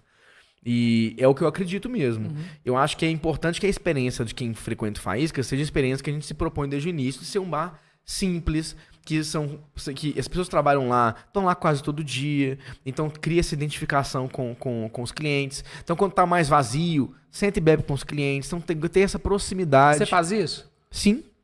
Então acho que é importante. Acho que para ser o Faísca tem que ser isso. Então um ponto 50% maior, iria. Mas eu tenho que tomar cuidado para não perder essa referência, que é um dos motivos pelos quais as pessoas frequentam o bar. Você senta ali, conversa, troca ideia, toma junto e... Quando o cliente vai e não me vê, e me vê na próxima, fala assim, você não vem mais não vem trabalhar mais não. Você não quer trabalhar mais não. Aí tem essas brincadeiras e tal. Então, eu também... Mas essa liberdade cria esse sentimento de pertencimento, né? Eu vou no bar porque eu converso com o Pedro e o Pedro senta comigo. Sim. As pessoas... Não tem esse lance de idade. Às vezes chega uma pessoa mais velha, tu passa com o filho... Você brinca e, eu gosto de ir lá, meu filho gosta do Pedro, eu vou lá tomar uma com o Pedro, vou lá no Faísca. Exato. Eu acho que o Faísca tem que continuar sendo isso. E aí, pra abrir uma filial é um grande ofensor a esse sentimento de pertencimento. O Faísca é único e vai continuar sendo aquilo. É o Faísca, não é o Faísca 2, não é o Faísca tradicional. Pensa outros negócios, Pedro? Nessa linha de raciocínio? Sim, eu gosto da ideia de ter um negócio de almoço de sábado e domingo, que seja um negócio de encomenda de rango, então você vai passar pra buscar e vai comer em casa. Tipo essa coisa de frango, rocambole, joelho, algo nessa linha. coisas que... Mas acho que coisas que sejam, tipo assim, que eu consiga... Porque eu também faço a comunicação dos bares, né?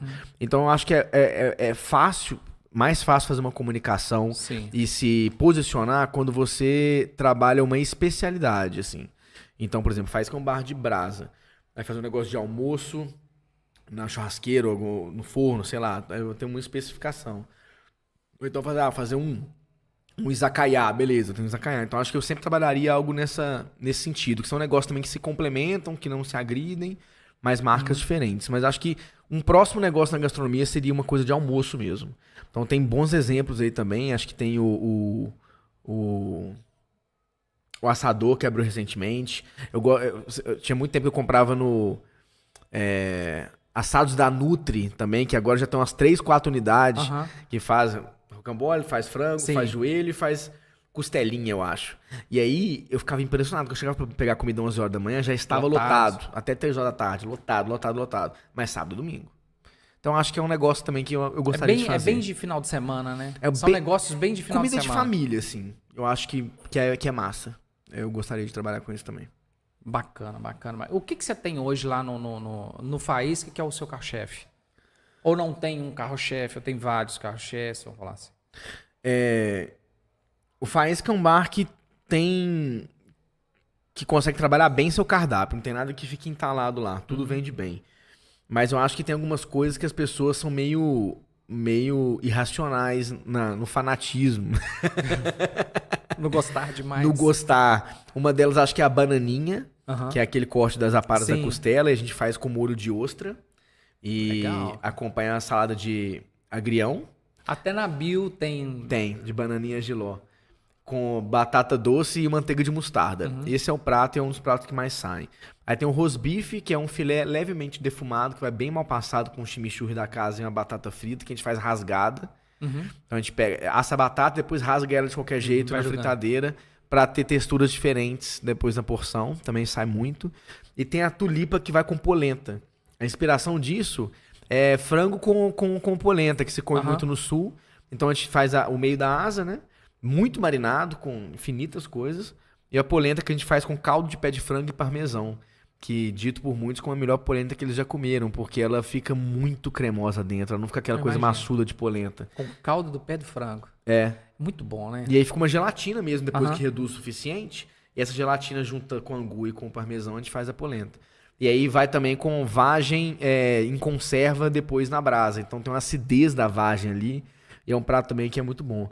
Então acho que são 3 dos pratos talvez que mais saem, que as pessoas gostam muito. Então assim, são coisas que assim, cara... Bananinha é costela, rosbife é filé mignon e a tulipa é frango. Né? Eu acho que a forma que você prepara e apresenta que é o... Os acompanhamentos e a complexidade de alguns preparos ali é o que valoriza, diferencia. Né? Essa é a ideia da cozinha do Faísca. Assim... O Zito, né? Vem bolando. As proteínas ali, elas são, na sua maioria, muito simples. Né? O filé mignon é um corte caro, mas fora ele... Cara, é costelinha, daí a gente tira do osso, bate pra poder depois espetar ela meio assim, no espetão. Sim. A gente faz um bauru de cupim, que vai com tomate seco em conserva, vai com muito queijo também. Então são carnes, são cortes ali que não são os principais. Né? O bauru, ele... Obrigatoriamente com tomate, né? Com tomate. Tem que ter tomate, senão não é bauru. Você não deixa de ser... O pessoal ainda tem a discussão ainda. Não, se não tem tomate, não é bauru, é só um misto. Você já ouviu essa? Porque o bauru é o misto com tomate. É o misto com tomate. Aí, o nosso, assim, a gente troca o presunto pelo cupim. A essência é essa da coisa. Então, apostar nesses cortes e usar os acompanhamentos para levantar esses cortes e fazer com que o prato fique imperdível mesmo, fique realmente diferente. Legal, você falou um lance da bananinha. Eu me assustei há uns anos atrás que nem todo mundo conhecia esse corte, cara. Cara, como é desconhecido. Nem todo mundo... É igual... É claro que alguns se valorizaram com o tempo, até essa política de boteco, a sambiquira, por exemplo, era descartado. Hoje em dia você encontra no supermercado pacote fechado, o mercado entendeu que é um negócio bacana, que não é a própria língua. Hoje em dia é uma iguaria, dependendo da forma que ela é feita. Tá caro. Tá caríssimo. Teve uma época em BH que você ia em locais específicos no centro para poder comer dobradinha.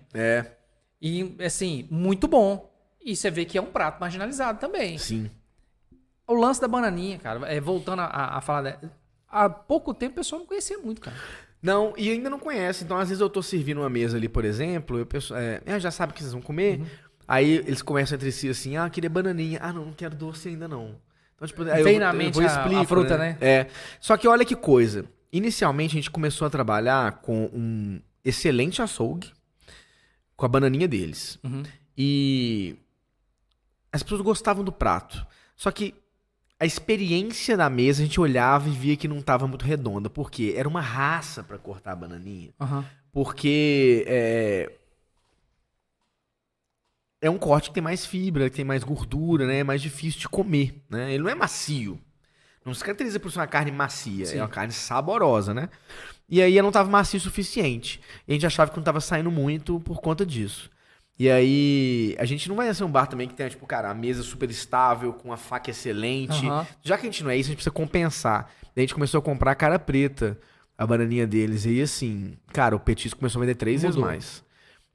Porque o resto se manteve. A estrutura, o talher, as mesas. Só que começou a vender muito mais porque passou a ser uma carne um pouquinho mais fácil de comer. Então, ainda assim, a gente precisa preocupar um pouco com a qualidade, né? Assim, cara, eu queria gastar pouquíssimo nesse prato, porque bananinha é um corte que é essencialmente barato. Mas não deu pra trabalhar com um corte barato. Por esse no caso motivo. dela. Cara, é uma carne difícil de comer. E é a primeira vez que você come, você não sabe se a crítica não gostei. É porque o bar não sabe fazer, porque a carne é difícil de comer, você vai criticar o bar. Você não tem referência, a primeira vez que você come. Então eu precisava que a primeira vez que as pessoas vão comer bananinha, a experiência tem que ser boa. Seja agradável.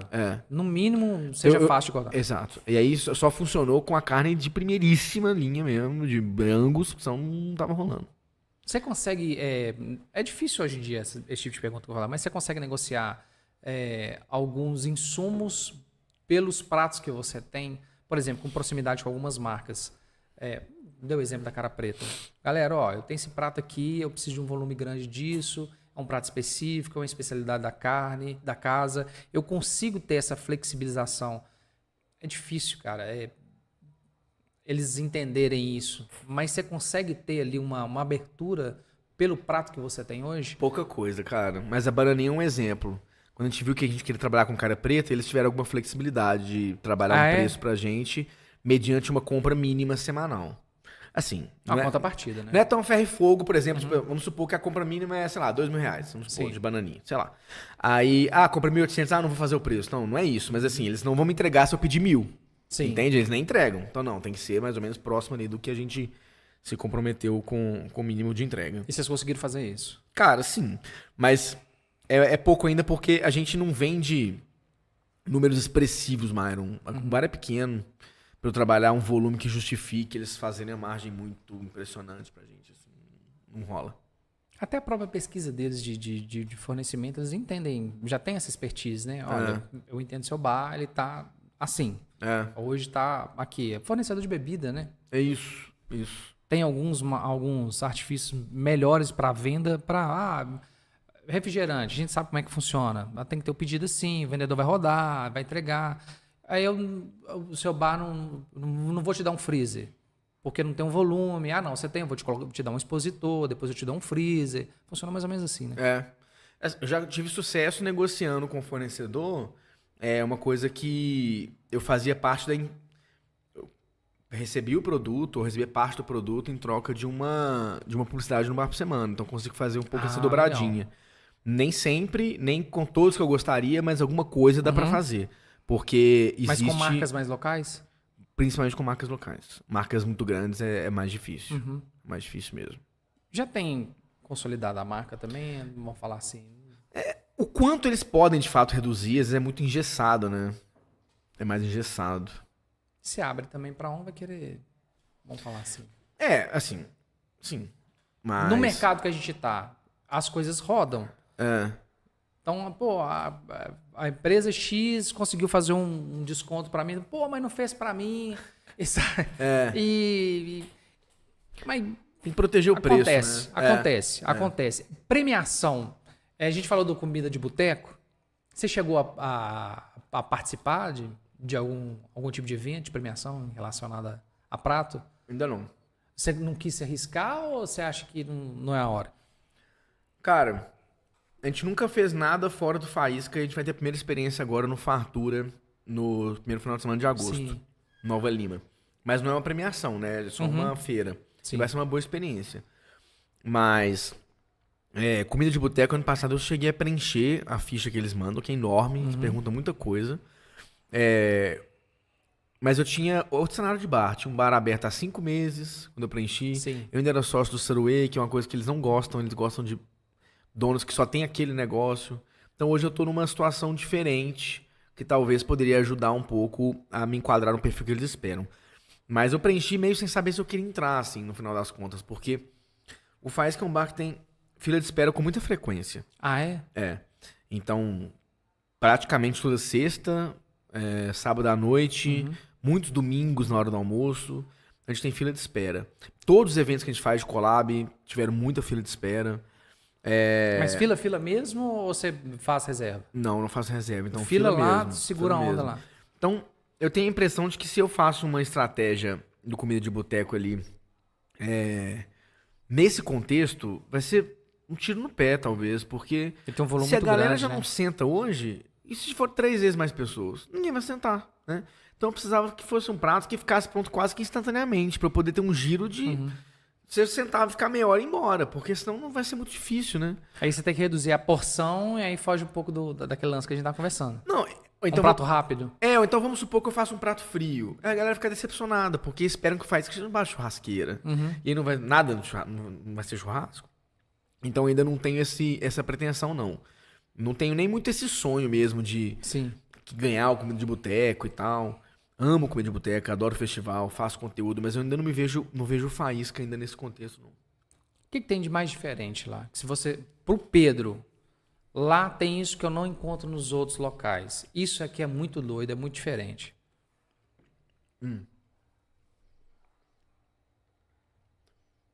Ó, pensando no cliente, eu acho que, além da comida, que eu acho que realmente é bem única mesmo, Sim.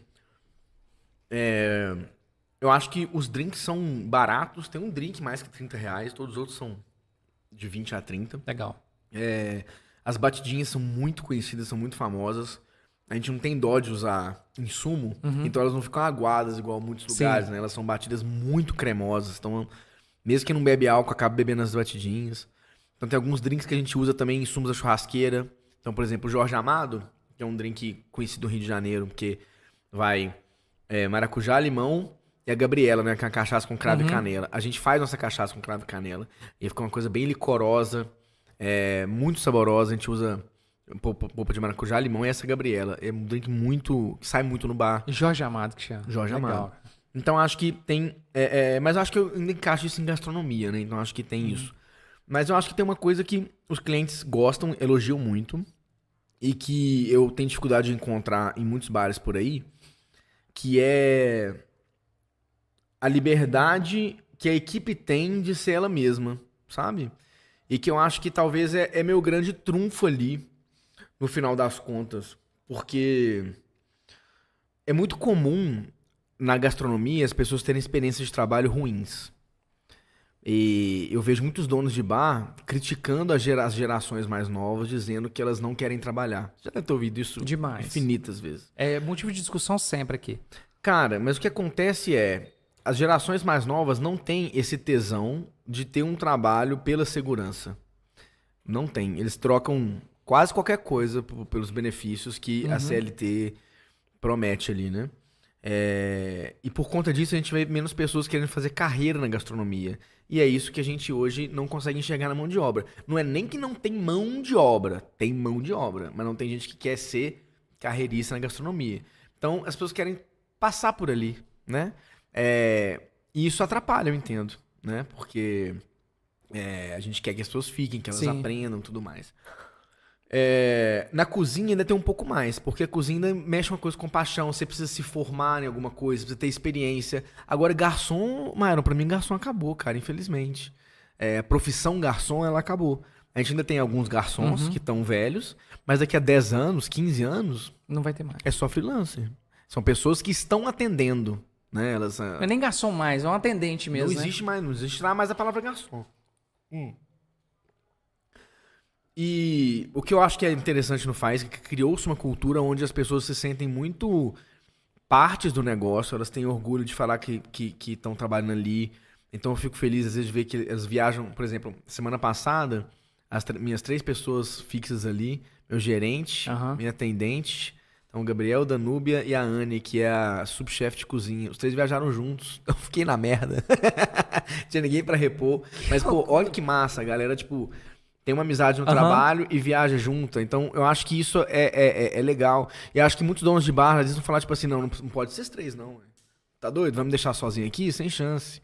E aí as pessoas, às vezes, não podem viajar, né? Mas eu gostaria que as pessoas tivessem essa relação no trabalho, porque é a relação que eu sempre prezei no trabalho. De você conseguir fazer amigo, de você ter orgulho de onde você tá, de você poder errar, de você tentar resolver um problema e se não der certo, mas você tentou, cara, beleza. Ok. Então, assim, eu acho que ter um pouco essa relação positiva com o trabalho num ambiente onde as pessoas, na maioria das vezes, têm relações ruins, é o grande trunfo do bar hoje. Por quê? Quando eu não tô, eu sei que tá tudo sendo feito da melhor maneira possível. E eu só consigo dedicar para outro projeto ou outros projetos com essa certeza, com essa segurança. Ah, mas tudo é feito como você faria? Não. E é isso, é sobre largar, é sobre deixar. Não tem como. Hein? É sobre permitir que as pessoas errem e não penalizá-las por terem tentado resolver. E o que eu vejo, às vezes, em muitos donos de bar que fazem com que a experiência de ter um bar seja muito penosa e que a família, às vezes, não queira dar sequência porque viu o pai sofrendo a vida inteira por causa disso, é esse nível irracional de controle. Então, se não for do meu jeito, não pode ser feito. O cara tem que estar sempre lá. Então, assim, a presença ela tem um custo.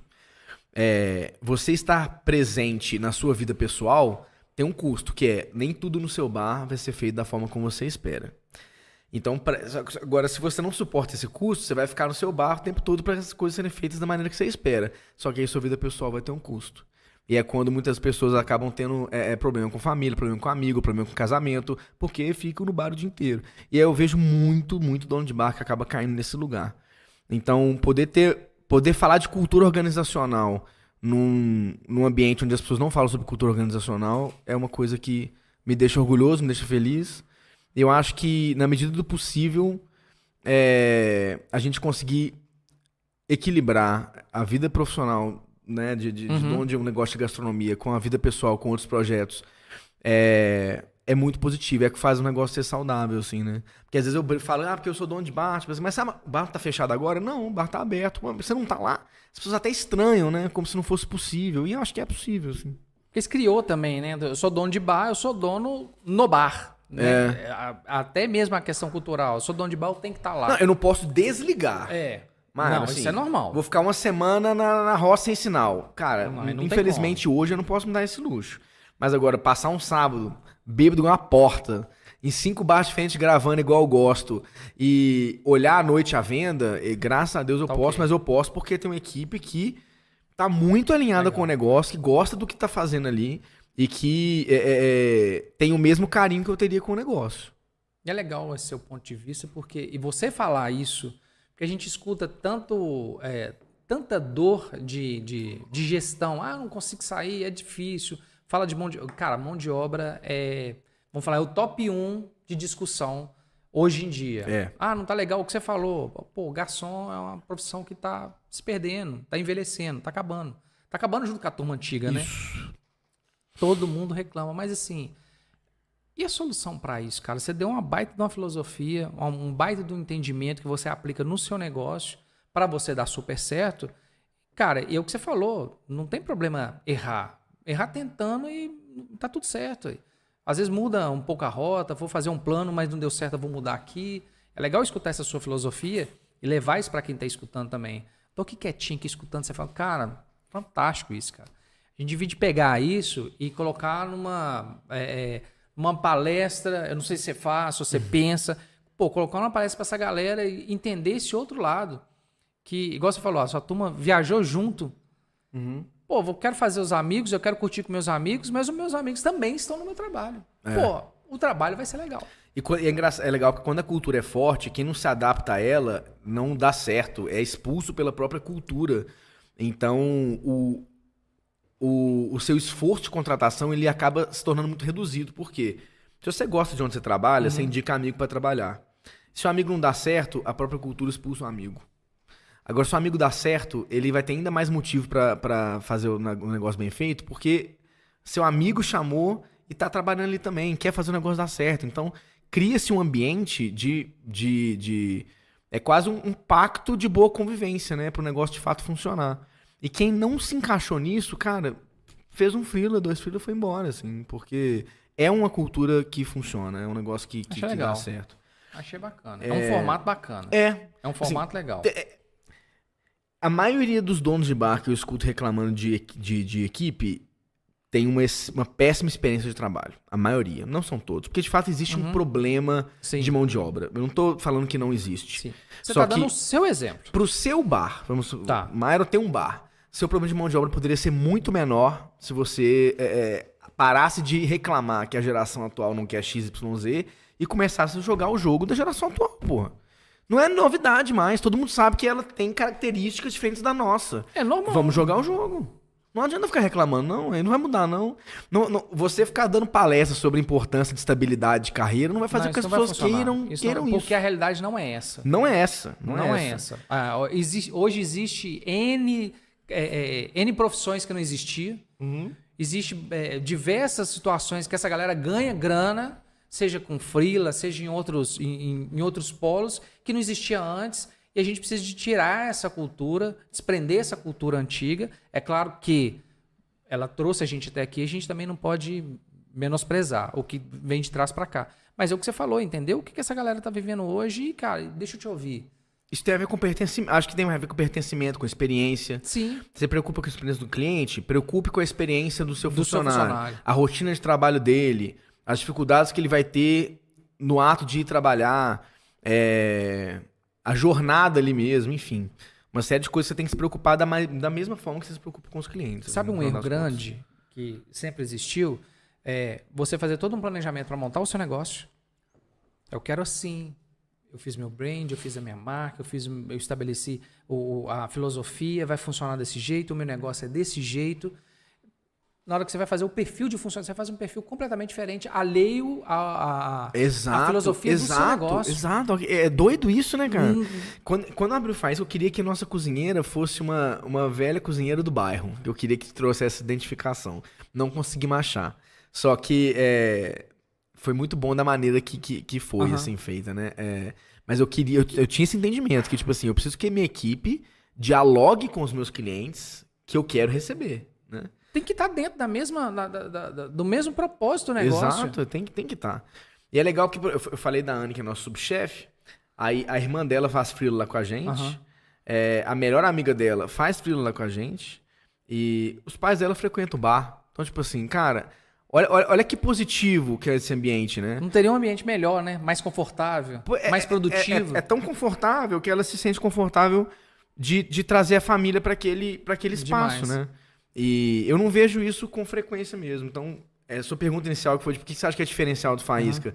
A gastronomia eu acho que sim. Só que eu acho que esse ponto ele é quase tão relevante quanto a gastronomia. Para o cliente, ele talvez não vai ser tão óbvio. Porque nem todo cliente, e eu falo por mim também, não é todo lugar que eu vou e faço amizade, converso com o garçom, pergunto o nome, converso o dono. Tem vezes que eu chego, faço o meu como negócio e vou embora. Então, assim, nem sempre o cliente vai perceber isso, né? Alguns percebem que tem um negócio diferente ali, que tem uma vibe, que tem um lido legal, um trato diferente, beleza. Mas a maioria não, então vai ficar na gastronomia. Mas agora eu acho que o bar só se sustenta hoje por ter essa cultura. Porque tem vezes que eu vou um dia na semana dos 5 que o bar abre. Para um dono, isso é muito pouco. É muito pouco. Tem vezes que eu vou 3, 2, né? Sim. Mas tem semana que eu vou 1.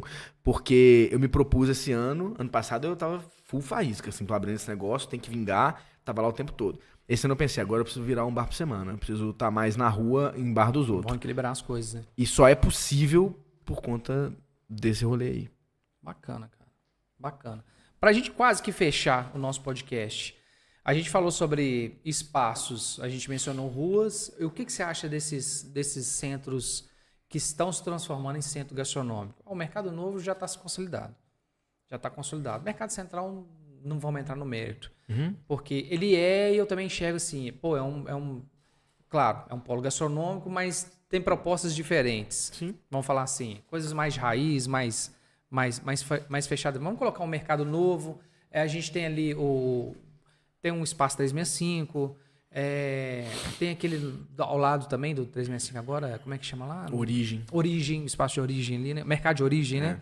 Então, esses centros, claro que são diferentes, né? Mercado novo, você levar para o mercado de origem, tem propostas diferentes, mas são centros convencionais e que levam a gastronomia, vamos falar assim, como seu carro-chefe. Você acha que, por exemplo, Mercado Cruzeiro, tem a Feira dos Produtores, você acha que esses pontos assim mais tradicionais, a gente tinha que ter mais, ainda dá tempo da gente construir para futuras gerações, porque são centros antigos, os mercados são propostas antigas. Dá tempo da gente construir para daqui 50 anos a gente ter esses centros ainda em BH? Cara, sem dúvida. Até porque eu acho que tem se construído. Então, outros exemplos. Galeria São Vicente. Galeria São Vicente. É um bom exemplo, né? Que há 5, 6 anos atrás não tinha nada. E agora é fortíssimo. Aí o edifício central, mesma coisa. Eu ia mencionar sobre o edifício central. Tá muito bacana. Acho que o primeiro... de todos esses é o que eu mais acabo frequentando. O edifício central? Acho que o primeiro negócio gastronômico lá foi o Flor de Jambu, que é um bar-restaurante de comidas do norte. E 2 anos depois, tinham, se eu não me engano, 20 estabelecimentos gastronômicos lá dentro. 2 anos depois. Então é como se fosse... Vamos pegar assim, vamos arredondar para 20 meses. Abrir um por mês depois do Flor de Jambu. Então, olha que forte. E aí, beleza, uma vez que já existe uma representatividade, passa a existir uma mudança. Então, porque tem vários bares e passa a ser interessante, começa a existir pressão em cima do síndico, do condomínio, para ficar aberto até mais tarde. Rolou. Sim. Agora para abrir um dia que não abria. Rolou. Agora para fechar mais tarde, quando tiver festa da luz. Aí rola. Aí vão pressionar a prefeitura para poder ter mais coleta de lixo, porque tem muito lixo aqui, porque tem muito bar. Sim. E aí, porque tem muito lixo, vem muita violência, aquela coisa começa a acontecer. Normal. Então, passa a existir uma força do comércio que leva a mudanças. E isso vai trazendo só coisas positivas, né? Dentro daquilo que a gente falou de ruas, eu acho que a mesma coisa acontece com esses centros. E para o cliente é muito gostoso frequentar um lugar onde você consiga pegar o melhor de cada coisa, né? Então, assim, às vezes eu posso gostar da bananinha no Faísca, mas eu não gosto das batidinhas. Então, poder ir num bar do lado que tem a caipirinha aqui do jeito que eu gosto, maravilhoso. E é isso que esses lugares oferecem pra gente, né? Quase que uma feira. Que a gente pode, né, enfim, ter diversas experiências. Então, acho que tem espaço, tem acontecido, mas eu não sei até que ponto isso vai vir da população ou da prefeitura. É do próprio comércio, do comércio mesmo, assim. Então, tipo assim, alguém que aposta, outra pessoa vê essa aposta também e vai apostando, e uma vez que existe um movimento, passa a existir uma representatividade, passa a existir uma força. Porque a gente vê muito hoje a transformação de espaços ocupados. Cara, olha o Forno da Saudade. O Forno da Saudade, ele brigou muito pra estar ali. Muito. Eles alugaram o ponto, reformaram, e até poder abrir foi muitos meses. Eles morreram numa grana que eu não sei nem qual que é. Acho que, assim, eu não consigo nem falar qual que é a fonte, mas assim, pra você entender. Antes de abrir, já tinham gastado 1 milhão. Antes de poder abrir. Sim.